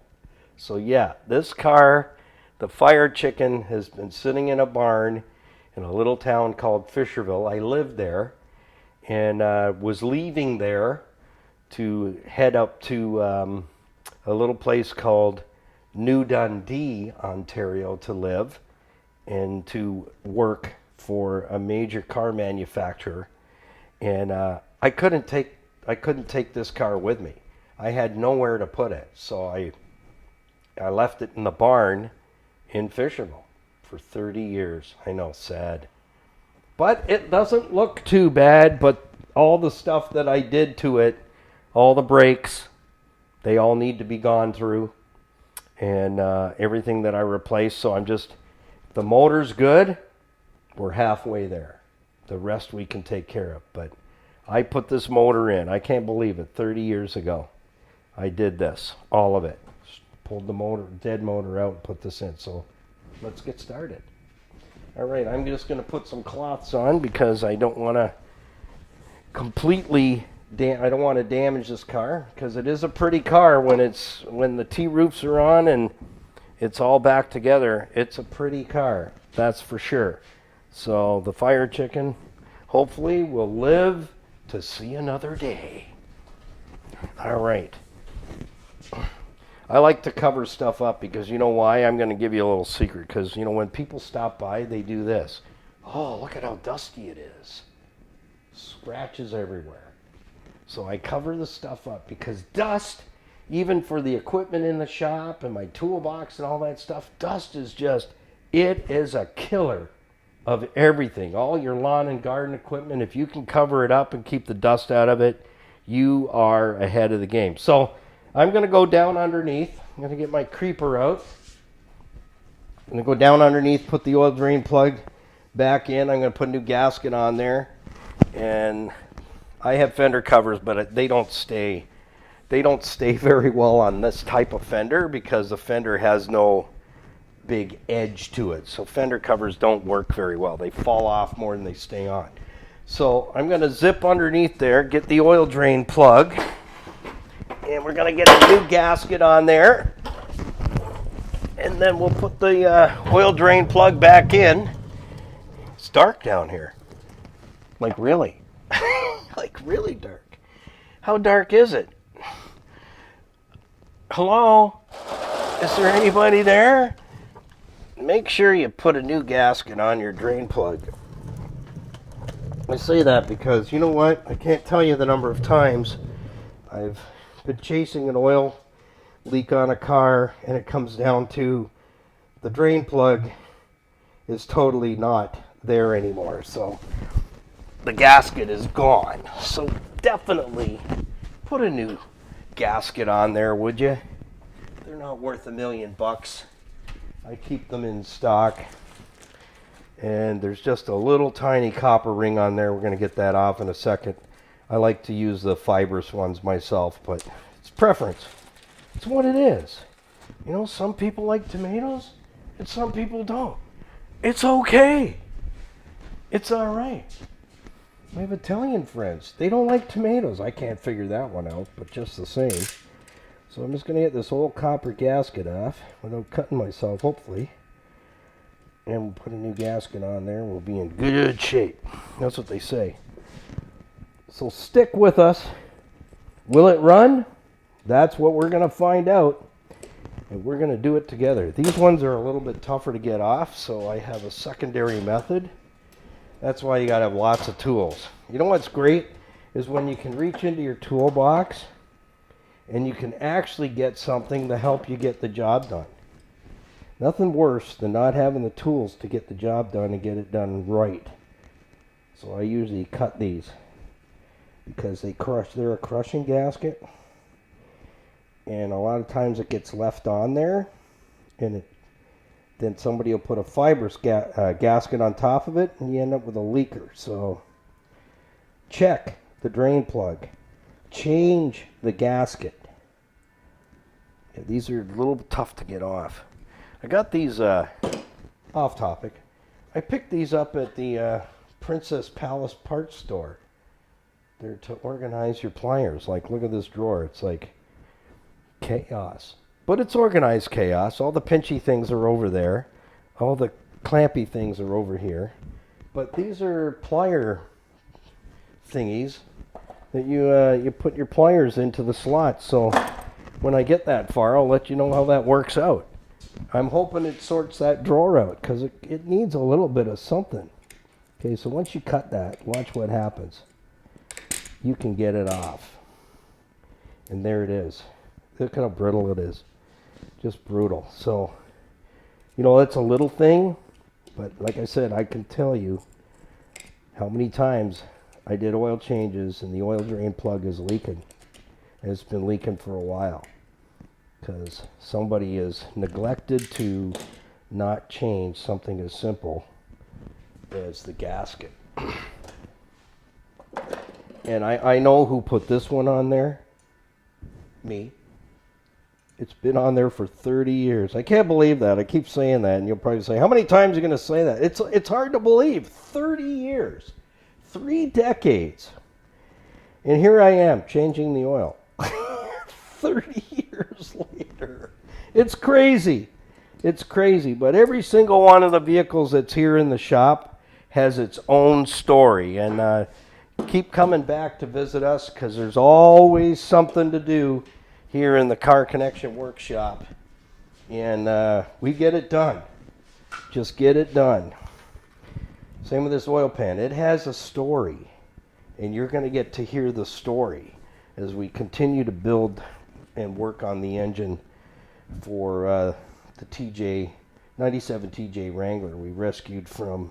I rescued it from the crusher, and we're bringing it back to life. So here we go, brand new gasket. I know that's the correct gasket for this. And we'll put the drain plug back in and put some oil in, shove a battery in, see if we get some life out of it and get some crankage going. And then we'll get this baby to fire up. And I can't wait to hear it. I can't wait to hear it because then, life got busy when I had to put this away. Have you ever been there where life just kind of gets crazy busy? I got to go with the other gasket, the one that's just a hair bit bigger. Unless that one was on there in the wrong bag. It can happen. Skippy, he's quite a character. When you get a chance to meet him, you'll see what I mean. He's quite a character. I don't know what we pay him all that money for, though. Maybe he buys bananas with it. Yeah, we need the other gasket. The other gasket. So, all going well. You're along for the adventure today here in the Car Connection Workshop. And this is what you need. You need a box. If you're working on a lot of stuff, you need a box. There it is. That's the other Chevrolet gasket. This should be correct. We'll see. That's the cot for Dolly, they say, but I'd like it to fit a little tighter, personally. That's way too big. It's not that one. It's not that one. But having the correct gasket is always... Oh, that's the one. That's the cot for Dolly. That's what they say. Here we go. It's 2101. You say, why do you have so many gaskets? Well, everything takes a gasket. Some of them take copper, like this. Some of them take a plastic one, like this. Some take a short drain plug, like this. You got to be ready. Some of them have a stripped oil pan plug. So this is a oil pan plug fixer-upper. See how it's got a cut in it, cross cut, and it's tapered. This will rethread it and fix the problem. All at the same time. Who knew? Okay, here we go. You ready? You ready to say ta-da? Ta-da! That's the correct one. There's two different styles. This has the, it's just been too long. We're just getting reacquainted. It's been 30 years since I manhandled that drain plug. 30 years. But you know what? If you really want to do something, you can get it done. All right, we're going to go under there and put that in. So while I'm down there, I'm going to put the oil filter on. And I'm going to talk about this for a minute because there seems to be a ton of controversy out there when it comes to, well, I don't think I need to prime the filter. Why do I need to prime the filter? Well, I'm going to tell you a story, seeing as how I'm fully licensed and qualified light truck and passenger vehicle tech and also truck and coach. I worked for Mack Trucks and I worked for Peterbilt. And let me tell you something. You do not put any filter on any rig anywhere without priming it, whether it's oil, whether it's fuel, whether it's a coolant filter. You prime all the filters. And if you don't believe me, then I would ask you and challenge you, talk to a truck driver that does his own services and ask him if he primes his filters before he puts them on. Because that's how you wreck an engine very quickly, especially a diesel. So even whether I'm working on our 07 FJ, which the filter faces upside down, I always put some oil in to wet out the fibers in the filter so that when that engine starts, I don't have a dry start. I don't care if I drip a little bit of oil out. My filters go on primed, just like I'm working on a highway truck where the engine is worth the price of some people's houses. Well, maybe not today. Maybe 20 years ago. So that filter is primed. When this engine fires, I want it to have oil pressure just like that. We can still put a little bit more in there. So whether the filter faces this way, upside down, or straight up, I prime my filters. I hope you get that. So whoever it is out there that says, oh, you don't prime your filter, that's okay, because that's their motor. This is my motor. And I prime my filters on everything that takes a filter for a fluid. I prime it. period, because it avoids ruining the mechanical components that the lubrication protects. So I'm going under, cover me, I'm going in. And I'm going to need my ratchet. This is one of my favorite ratchets. Here, zoom in on this. It's American made. It's called a super ratchet. It's vintage, this one. It's American made by Williams. I imagine not too many people have one of these, but when you work on trucks, you get bigger, you have bigger equipment. Because of trucks, I like working on trucks, big trucks. I find they're a lot of fun. They're very interesting. But if we adapt our service the same as you do to a highway truck, tell you what, they would last a lot longer, because having to buy a new highway truck is a lot of money, even just for the motors. They're expensive. Okay, so this oil and that oil filter have been on this car 30 years. So you want to take a little picture of that. I did this oil change on this motor before I put it in 30 years ago. That's crazy to think about it, but it's true. I put that filter on off my shelf, and you can see the car's been sitting in the barn and the filter is rotting out. I tried to get it off. I got it off without a lot of trouble, but it caved in very, very easily. Very easily, I might add. And I was beginning to wonder if I was going to be able to get it off without having to cut it off. And it started to come loose. Then once it broke free, it was happy day, let me tell you. Happy day. Because it can be a bear when you can't get the filter off. You can be into a project on its own. So I was very happy that came off. So we're going to put a little torque on that. And you know what I do need is I need that cloth up there. Thank you very much. Thank you to my lovely assistant. Thank you, lovely assistant. Can you make me a burger and drop that off? Maybe? Okay, maybe that's a bit too much. And always check and make sure that, you didn't leave your gasket from your old filter. Number one, look at your old filter and make sure that the gasket came off with it, because I've seen that as a problem. Then you fire it up and the gasket blows out and the oil goes everywhere. So I just reacquaintance myself with this oil filter housing. Hello. I haven't seen you for a long time. Long time. Yeah, I put spark plugs in this motor. I painted it. I did everything to this motor before it went in. And I remember it well. I really do. It came in, I remember the car showing up, I'll tell you. The engine was hammering so loud, I heard it coming. They drove it. They drove it to my shop, and I heard the thing come in the parking lot.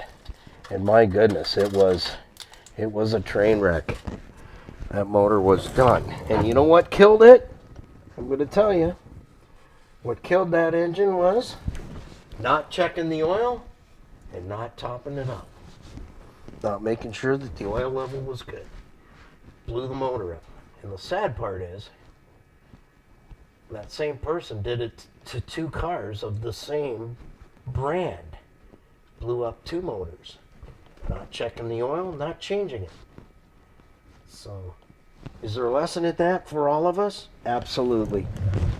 Absolutely there is. Okay, you furry varmints, you're in for it now because I'm coming out. Okay, we got to put some oil in. And then I'm going to put a battery in. And we're going to see if this baby's going to fire. What do you think? You think it's going to run? I think it's going to run. I'm going to be positive and say it's going to run. I'm going to stick on the positive side. Okay, put my crib away here. We may need that again. Don't step in the oil bucket. I've done that before. It's messy. Okay, let's get some motor oil in here. Wow, that's pretty dry. Alrighty, this car's gonna be excited. It's getting a fresh beverage. We're using nothing but the finest, and it's 5W30 is the flavor on this one. Man, it's crazy. Every time I think about it, I've been under this hood for 3 decades, and we are possibly gonna hear this thing run today. Yeah, it's enjoying all the minerals and vitamins and dinosaurs and everything going down into this motor.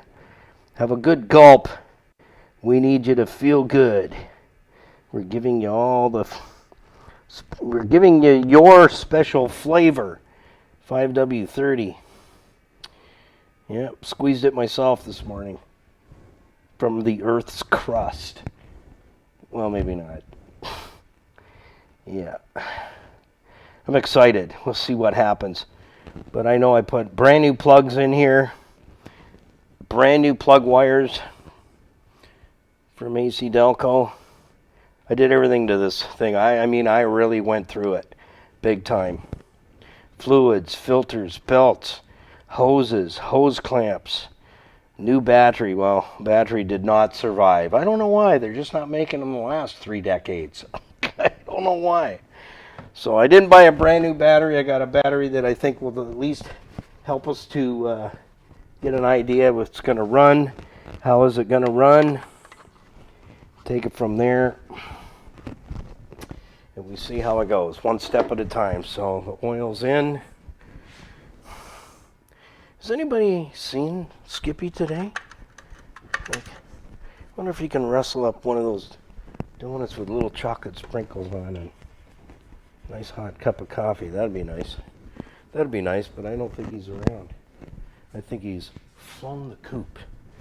All right, so let's deal with this. We've dealt with that.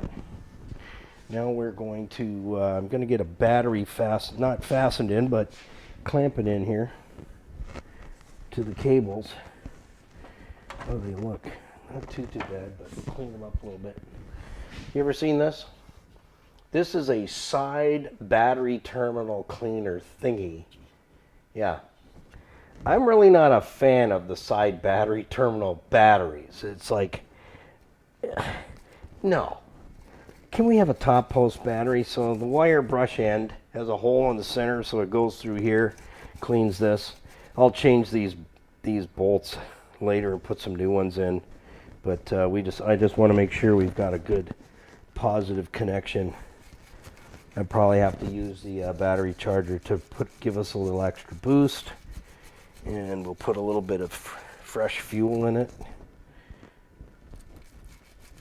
There might be some power in this battery. Like I said, it's not a fabulous battery, but it'll at least give us a conduit to get some power through and to the vehicle. So that's the whole idea.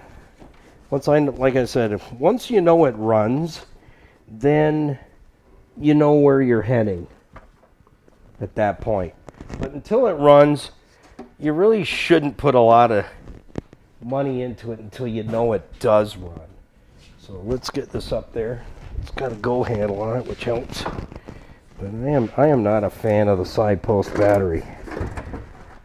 I have batteries around here for everything, but not side post. I just don't. But then I should say, Restoration has a side post battery in it too. It's true. Yeah, and that one's buried in that car. You'll get to see that next. We've got a segment to do on that as well. And for some of you might say, well, when are you going to start and finish? I said to everybody, I like to bounce around. I'll do a bunch of stuff on one car until I don't have any parts.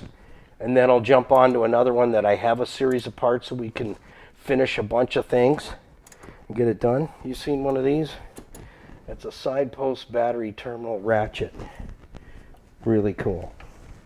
So once I know this engine runs, then I will go through and redo the brakes. And we're going to put exhaust on it, but I won't do that till the very end. Once everything else is done. I've got T-top seals that have to go on. You know, T-tops are nice, but you know what? They are high maintenance. I went through this on Restoration, who's a 78 anniversary Corvette. I redid the whole thing. Refurbished the T-tops, all the seals, all the mechanisms, all the latch downs. And I've never done those before. It was quite a treat, but I did it, and now I know how to do it. This car, same thing. I'm redoing the T-tops because that's the biggest problem with the T-top cars. They leak. And if you don't stay on top of it, there will be a lot of damage. And some of it is just not fixable. If it goes too far, you're out of luck. You're out of luck. It's going to cost more than the car's worth to fix it, unless you can do it all yourself. So I've got all the T-roofs apart here. I got to do seals. The seal kit's like $900. Let's see if we have a little power. Little. Yep, so we're going to have to boost through there. So let me get ready with this. I think I'm going to need, I'm a little vertically challenged. Can you say that? I will. My arms aren't long enough, and I got to get that air breather off. So let's throw a little charge through this battery. Like I said, I'm not even going to invest in a battery for it till I know it runs and it runs well. And you know, back when I ended up with this car, I wanted to sell it, and I'll tell you, they were worth nothing 30 years ago. Nothing. For the amount of money that I had into this car, I couldn't even get it out. I couldn't get the money out. So that's the other thing that just made me decide, you know what, I'm just going to throw it in the barn somewhere and leave it there. And you couldn't get any money for it. I couldn't get what was on the bill for this car, so I stuffed it in a barn. And I said, someday, but it's not today. That's what I said. It's not today. Life was going on, and things were crazy with the automotive shop at that time that we had. Crazy busy. So it got left behind, and then I closed the shop down due to health reasons and got out of Dodge. And then one day I thought, I wonder if that car is still in the barn. I wonder if it's still there. I'll tell you, I never went back to look for 30 years. I never went back. There was a fire chicken in there, and Mo was behind it. And the last time I saw it was that October day. I drove them both in there, closed the doors, put a padlock on, and left for New Dundee, Ontario. That was it. And here it is. So, and I'm happy because something's getting done. Something is getting done. Yeah, I'm in a little bit of a mess here. I just rebuilt a couple of chainsaws. I'm on the stool. Is it the naughty stool? If my mom was here, she'd say, he's been on the naughty stool before. Yes, I have. All right. And you know, I remember the day I went in there, into the barn, and put this car away. And it was dark in there, man. And I dropped this. And it went clunk, clunk, clunk. And I couldn't find it. Well, the day it got dragged out of there and onto a flatbed truck, the car came out, and there it was on the ground. The wing nut. I went to school with some wing nuts. I wonder how they ever made it in life. You ever wonder that? I've never gone to, you ever gone to, like, what do they call these things? A reunion? A reunion? I've been invited many times, but you know what? I gotta be honest. I really didn't enjoy school. It kind of sucked with a K. I gotta say it. Okay, we got anything going on here? Well, the plunger's going, so we're not stuck. Secondaries work. Everybody seems to be happy. Are you happy? I'm your daddy. Remember me? All right, we need a little love juice. Let's see if we can get a little crank first, and then I'll add a little flavor. I'm just going to stick this under there before one of us, not saying who, steps back to enjoy the view and puts her foot right into the oil pan. Just saying. You got nothing happening? Okay, we might have a ground issue. It's a possibility. Let's turn this off for a minute. Let's move the ground around a little bit. I don't think we have a really good one. All right, I like to usually go to the block, but that should probably be taken off and refresh that. Refresh the ground. Let's see if I can get a little something from here. I'm hoping, cross your fingers. Cross everything you can. We need it all here. We need everything crossed. Let's go on to boost. See if I can get a little click, click. If not, I don't know where we go from there. We go and try and see if we can borrow a battery. Maybe the neighbor has a cup of battery somewhere. Well, well, something's going on. We can give it a minute or two. Let's see if we can get some juice into that battery. I have nothing but top post batteries here. So, yeah. We'll wait and see. See if we can get some potion on this baby. Love potion number 8.5. That's what I'm going to say. Yeah, this car's got some history. If it could only speak, I want it to. I want it to speak.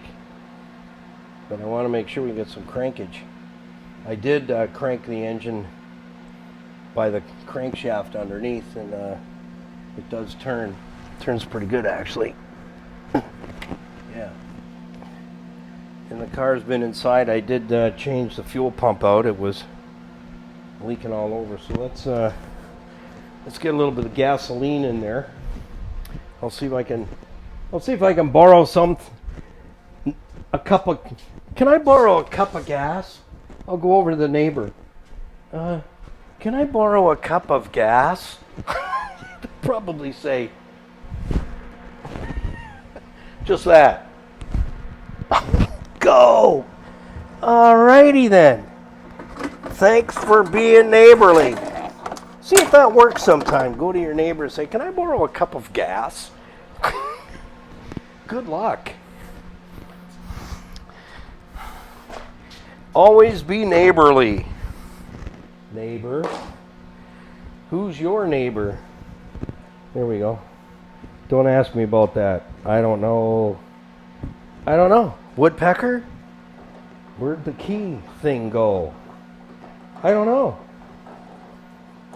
I have no idea. It was there. That's all I can tell you. Doesn't smell too bad either, to be honest. Let's see if I can do this with one hand. Especially, how many of you will enjoy some of these new gas cans? Yeah.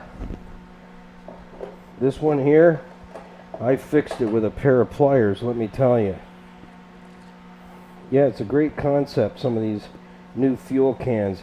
Alright, you got to push the thingy in, unlock the doodad, and hang on to the jug and the funnel all at the same time. I'm going, this is a freaking circus, not a fuel can. So yeah, with a pair of pliers, and I watched a guy on YouTube. He said, if you have one of these, here's how you fix it. I fixed it. I sure did.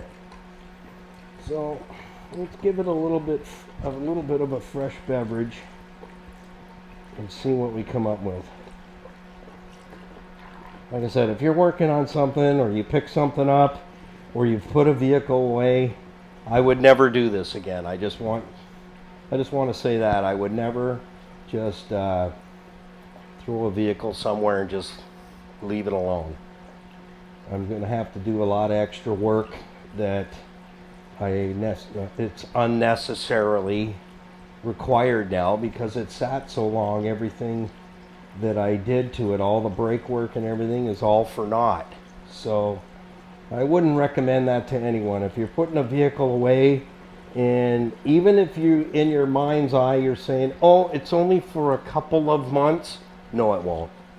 It's going away for quite a while. So prepare it properly. And I have a video up on our YouTube channel with some pointers on how to put something away properly and take the time to do it.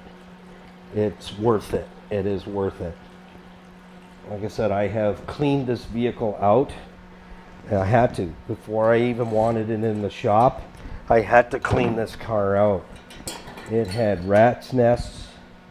It had bees' nests. It had every rodent with two beady little eyes known to mankind. But I didn't see any serious damage other than, they eat the seats, they do all that. They didn't get into too much, but under the hood, it was rough. It was rough under the hood. Because something got in there and built a ginormous nest out of leaves and straw and sticks. And I'm in under the hood digging it out with 2 hands and gloves and a mask.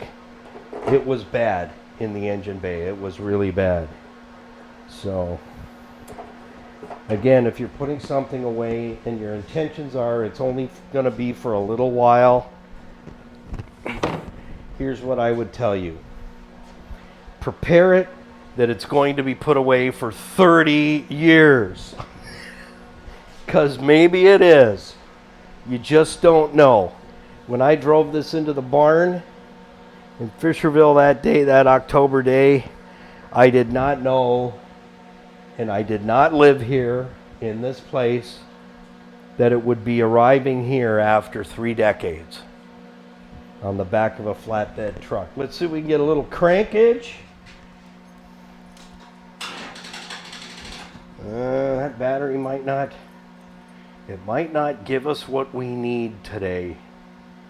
Maybe not. Not sounding like it's gonna. We'll give it a little bit of time and see what happens. Because I don't have anything that I can convert into a side post at the moment.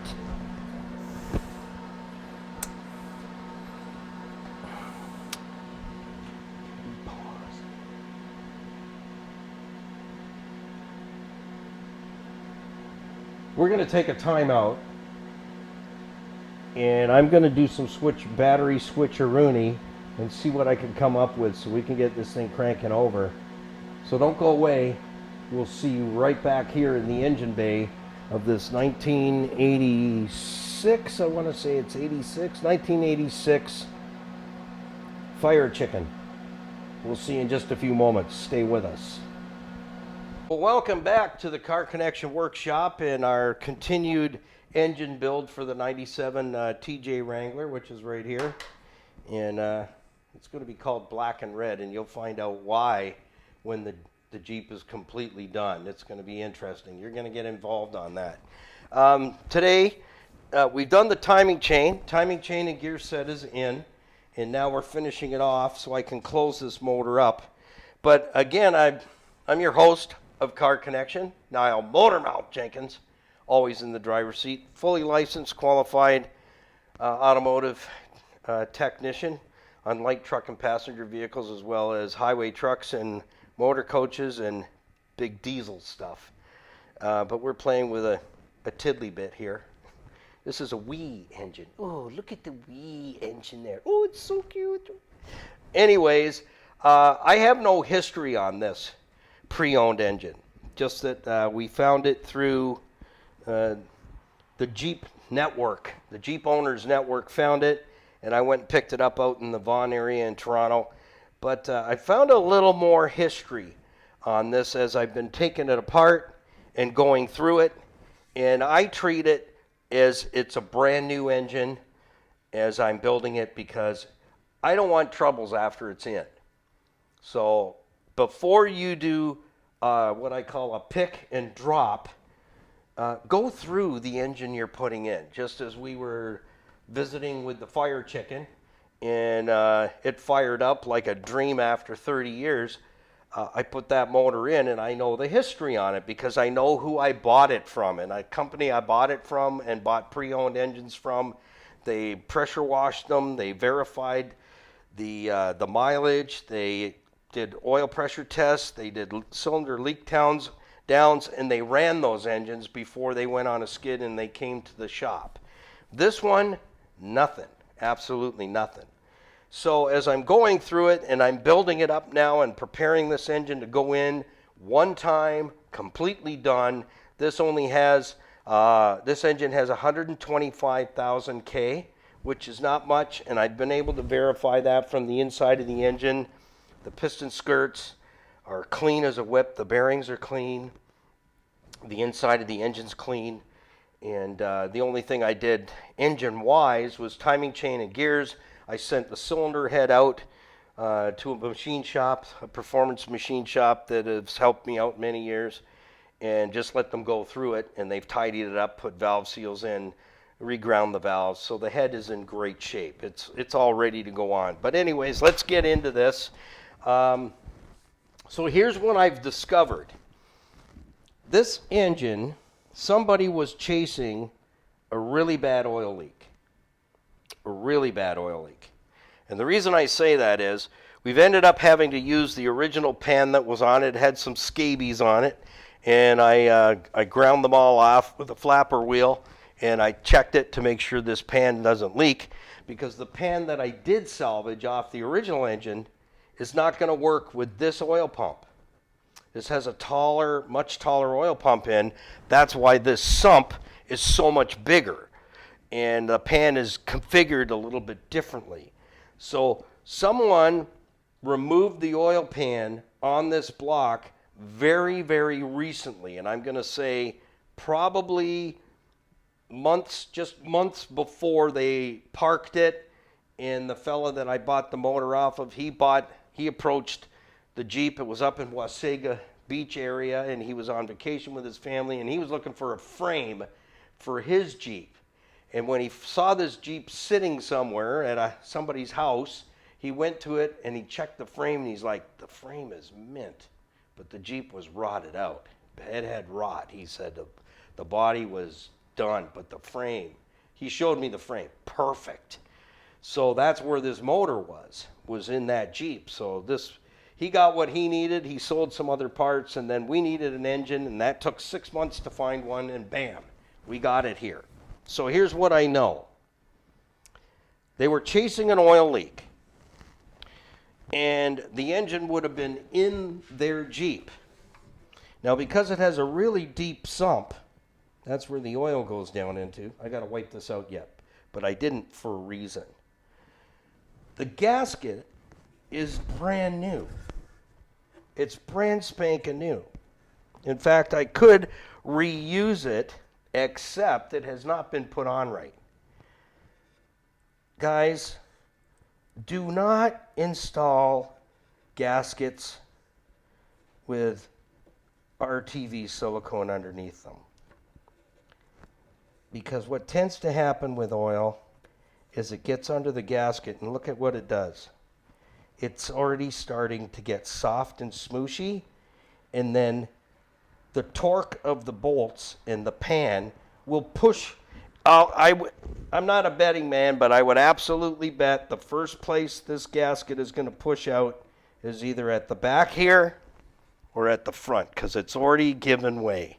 I could actually probably push it right off. Look, I can push it right off. And look how easy and how clean the silicone gives way. That's why don't put RTV silicone on underneath the gasket. I'm going to show you how I do a gasket so that you know. But that is a perfect setup for that gasket to push right out, just like I did with my thumb. Hardly any pressure. Now you got major leaks. And once that starts, it's going to come out from around the corner. Watch how easy this comes off. I'm going to pull it off now. This gasket is not a cheap gasket. It has wire in it. It's a crush gasket. You could use this gasket till the cows come home. Was that yesterday or the day before? I don't remember. But I can pull this right off, just like that. Look at this. And look at how clean it's come off. I will hardly have to do any prep work to this pan to install a new gasket. Look at how easy that comes off. This gasket is about 60 or 80 bucks. I can't remember. It's in this box right here. It was big money. Done. It's finished. Not bad. Yes, I think I could play basketball. My basketball coach said I was too short and I should not take up any sports whatsoever. All right. Look at that. It's all cleaned off just like that. That's why I say you put the RTV underneath this gasket, you just created the major leak of a lifetime. So they were chasing an oil leak on this car, on this Jeep. Another reason I know. Come in here for a minute. To the back, right here. Right at the very back here. This is oil. Been coming down the back of the block between the transmission and the clutch for a long time. And I did a little bit of homework, okay? Now my hand's dirty. Why don't I use one of these blue shop towels right here? Handy dandy little jewels. Yeah. So they were chasing what they thought was an oil pan gasket leak, perhaps from around this area right here, right there, where I pushed the gasket right off with my thumb. But that's not where the leak was. I'll tell you where the leak is. On this particular engine and the straight six engines, there is a plug. Let me get a light for a minute. Excuse me. Do you have any Grey Poupon? We found the missing wand, by the way. I don't know if you knew that. We were missing a wand. I found it. Kind of like that. Do you remember the video with the spring in it? Have you watched that video? Found it! If you haven't watched that video, you got to check it out because it is funny. All right, so if we come back in here, you can see right down in there, this is the back of the engine that's going to bolt to the transmission. We even have fresh oil down here. And we have fresh oil down here. And fresh oil, look at it all packed in here. Look at it. The back of the cylinder heads leak on these Jeeps. It's not the rear main seal either. It's the cylinder head. And I'm going to ask you this question, okay, all you guys, because you're going to test me on this, and I love being tested. It's okay. Why is it wettest down here? Why is it the wettest down here? What part of the engine is my finger sitting at? The bottom or the top? Where are the pistons, the heads of the pistons? Down here where my finger is. Cylinder head goes on there. So if it was a rear main, and I can hear some of you guys out there, oh, it's a freaking rear main. I'm telling you, motor mouth, you don't know nothing. I don't know anything, but I know something. The main is not leaking. Why do I know that? Because the wetness is way down, the wet oil is way down here. Coming out of the back of the cylinder head, coming this way. Not going that way. The main is fine. I'll clean it up. Oil, the clutch was covered in oil. The inside of the bell housing on the transmission was slopped with oil. It wasn't coming from the main. But they were chasing an oil leak, and they thought it was the pan. But it wasn't. There is a cap, a frost plug port at the back of the cylinder head. Looks just like this one here. One here and one here. And these are going to get changed. Put brand new ones in, and then I put a little bit of RTV silicone, right stuff. I use the black, the ultra black. That's what I use. I love that stuff. It holds. So I'm going to put a little bit of Ultra, and you'll see I'm going to do the frost plugs on the engine because they're all ready. The holes are already cleaned, ready to go. We're going to put 3 nice brand new frost plugs in there, freeze plugs. So where was the oil coming from? On the back of the cylinder head is another plug, just like I just showed you, yet it's bigger. It's about like this big around. And the back of the cylinder head was absolutely soaked. So there were 2 leaks back there on the back of the cylinder head. The valve cover gasket, which is common on these 4-bangers, and also on the 6-bangers. And there's from my understanding, there's valve cover updates on some of the 6s and on these 4s. And both engines, the one that came out and this one that's going in, has the updated valve cover gasket on it. But I'll tell you what, the oil was so thick inside the bell housing portion of the transmission, I was scraping it off into a bucket. And so when I pulled the old engine out, it was sopping at the back of the head on that one, but this one too. So at the back of the cylinder head was soaking wet with oil and caked on the back of the cylinder head with oil as well. So that's where the leak was coming from. Now, we have one more thing that I'm going to share with you. And that is, if you take a look at this oil pump, there's one bolt, it's black, and there's one here, and it's silver and shiny, and it's brand spanking new, and I'm going to tell you why. Because they went to get the oil pan off, but it wouldn't come off because the oil pump pickup tube was in the way. So they couldn't get the pan out. So what they did was they unbolted the oil pump and dropped it down into the oil pan, but they lost a bolt and replaced it. That's why this one be shiny new, grasshopper. That's why. So sometimes when you're paying really good close attention, you can spot these things if you're looking, if you're watching. Okay, one more thing I just want to show you. Why do I have this covered in paper in these cloths? They're lint-free. I got an engine that's wide open here. And I've seen guys do this, and you can clean it any way you want when it's your motor, but when it's my motor, I'm doing it my way. And if I'm doing an engine for you, I'm doing it my way. Because fellers and fellettes, is that right? Do I have that right? We'll find out. But anyways, here's how you clean the block. And some guys would do this. Just going to get a tool here. And I'm not picking on you, but if you want to do the job right, okay, suck in a little bit.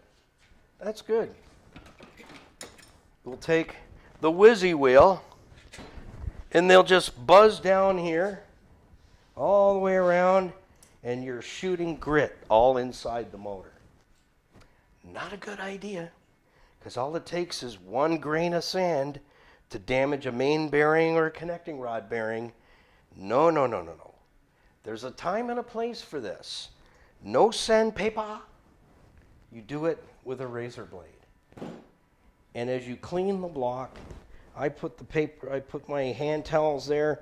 I'm trying to catch as much crud as I can. I do not want anything going in. I'm going to use a brand new razor blade for 2 reasons. If a piece breaks off, don't push too hard. If a corner breaks off, you better find it and not just close the engine up, because it won't be long before that little piece finds a main bearing and takes it out, and you got a bearing problem. Use a razor blade. Just press gently. You don't have to clean it back to its natural state under the earth's crust. You just got to get what I call the Mambi gratis out of there, the nasties. You just got to get it cleaned off so there's no scabies on there. That's all. See where the gasket is sitting? It's like a little racetrack. See where it sits? Right in there. You just need to make sure there's nothing sticking up. Don't push in towards the block. Push away from the block, and avoid pushing stuff into the engine. That's why I put the paper towel there. Well, they're hand towels and they're lint free. Because why didn't I use rags? I hear somebody saying, well, I would have just used rags. Well, they better be lint free rags. Because lint and little fibers get down in that motor and get into the bearings. And once it's in there, it's going to travel and it's going to put a groove in there. You're going to lose the motor. So lint free. That's why I'm not using. I have shop towels. I have cotton rags. But this is the way I've been doing engines for over 40 plus years. And you know what? I haven't lost one yet. Not even after 30 years and not even being turned over. And I wouldn't recommend that to anybody either. Is if you're putting a vehicle away, you got to, don't just leave it. You have to tend to it. You got to tend to it. Checking on it, start it up if you can. But you got to tend to it. That means making sure that, rodents aren't going to get in there and do a ton of destruction, because they will. They love insulation on wiring. But anyways, I'm going down a tangent. But this is what I do. I don't need to buff this bottom of this block till I can floss my teeth in it. I just need to make sure there's no nerdies on there. And push out again with your razor blade. And don't push super hard, because you don't have to. The razor blade will do the work. And then I go back one more time and I just make sure that if there's anything else that will come off, I want it off. Just go down there, take your time. It's not a race. It's not a sprint. It's a marathon. Remember that on anything you're working on. It's not a sprint. And, sometimes your buddies are like, well, how much longer are you going to be? When are you going to get this finished? Just remember, it's your engine. It's your vehicle. You're working on it. And, some fellers will say, well, just get the thing running. And I have friends like that. And I just go, you know what? When you're doing it, you do it your way. When I'm doing it, I'm going to do it right the first time. Okay, so now what I do, I've got that scraped. I just take my thumb down there and I'm feeling for any kind of nerdies or anomalies, and it feels good. So next step, I don't spray anything in that block.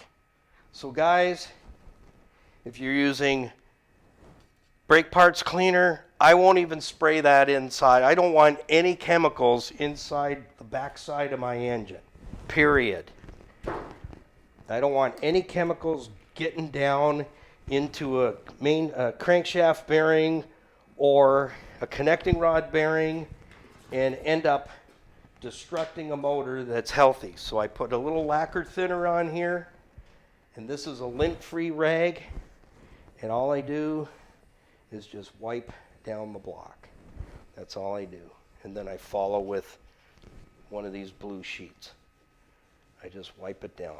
Just wipe it down. Push one direction. Don't swirl. Just push one direction so that you're not pushing stuff into the block. Clean. You got to treat this engine like it's brand spanking new, and you need to treat it like it's the last one on the face of the planet.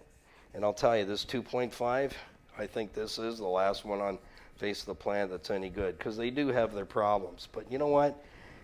If you look after any engine, you look after any vehicle that has common pattern failures, if you know what those pattern failures are, or if you practice preventative maintenance measures all the time, those things don't matter. It doesn't matter. You just got to take care of it. So in this procedure, you got to take care of it. So then I just bend this up to trap anything that might be major. And then I get into these crevices here where the gasket sits. Just wipe it out. Like I said, it doesn't have to be, you don't have to be able to have a mirror image there that you can floss your teeth in. Just clean and feel it if there's anything else there, and take your time and clean it off. I use lacquer thinner because it removes grease and it relieves the surface clean, and the gasket is going to lay on there like a jewel when we're done. So I'll take it the rest of the way. I'll finish it off for you. And when you come back next time, the timing cover will be on, the oil pan will be on, and I have a little secret for you when it comes to lining up the timing gears on this particular design of one chain, one crank gear, one cam gear. And I'm not sure why I didn't think about it when I was putting the gears on, because I did it a certain way for a long time, and I didn't even think about it. So I'm going to share that trade secret with you to show you how you can put the timing gear set on, even if the motor's in the car, and hold the gear onto the chain and not wrestle with it. I have one more thing to share, and then we'll wrap this up. I just quickly wanted to show you how I clean the pan bolts and how I clean bolts. So this is going to go on just like this. Voila. Maybe not with the paper towels in there, but you know, extra cleanliness, right? Cleanliness is next to godliness, they say. Okay, so we're going to move this out of the way, just like so. How do you clean the pan bolts or any kind of bolts? How do you do it and do it well and do it quickly? Very easily. I'm going to show you. I saved some for you to do. So let's put that up there a little bit. So these are the remainder of the pan bolts. Those ones are all clean, ready to go. I have two brackets because I took off two oil pans. I'm using the one that I've cleaned here. But these bolts are all cleaned, wire wheeled, ready to go. So there's no glue on them. There's no silicone residue. You want to make sure that your bolts are clean. See, like this one here, it's got silicone on the end, because whoever did that oil pan, he put enough silicone on there to resurrect the Titanic, let me tell you. So there's a half a dozen bolts here. How do I clean those? Look at how gooey they are. I don't put them back in there like that. I put my hands in my tank, and I rattle them in my hands. And watch how fast they come out clean. And then I take them over to the sink,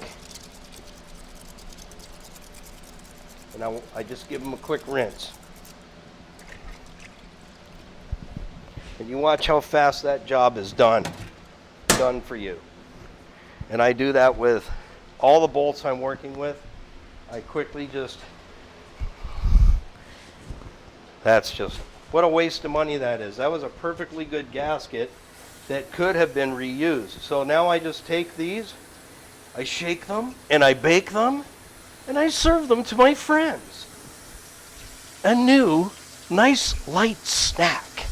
I call them nuts and bolts. Very fitting, don't you think? Help yourself. Have a nut. Have a bolt.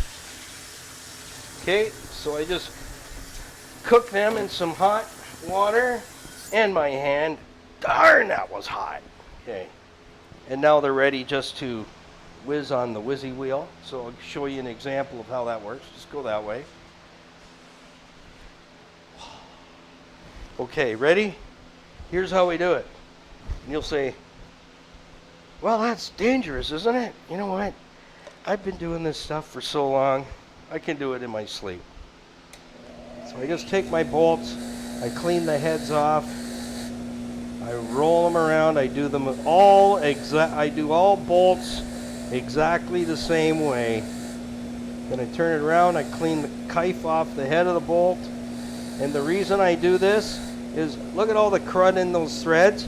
They're not going to thread in nice, and they might not seat very nice.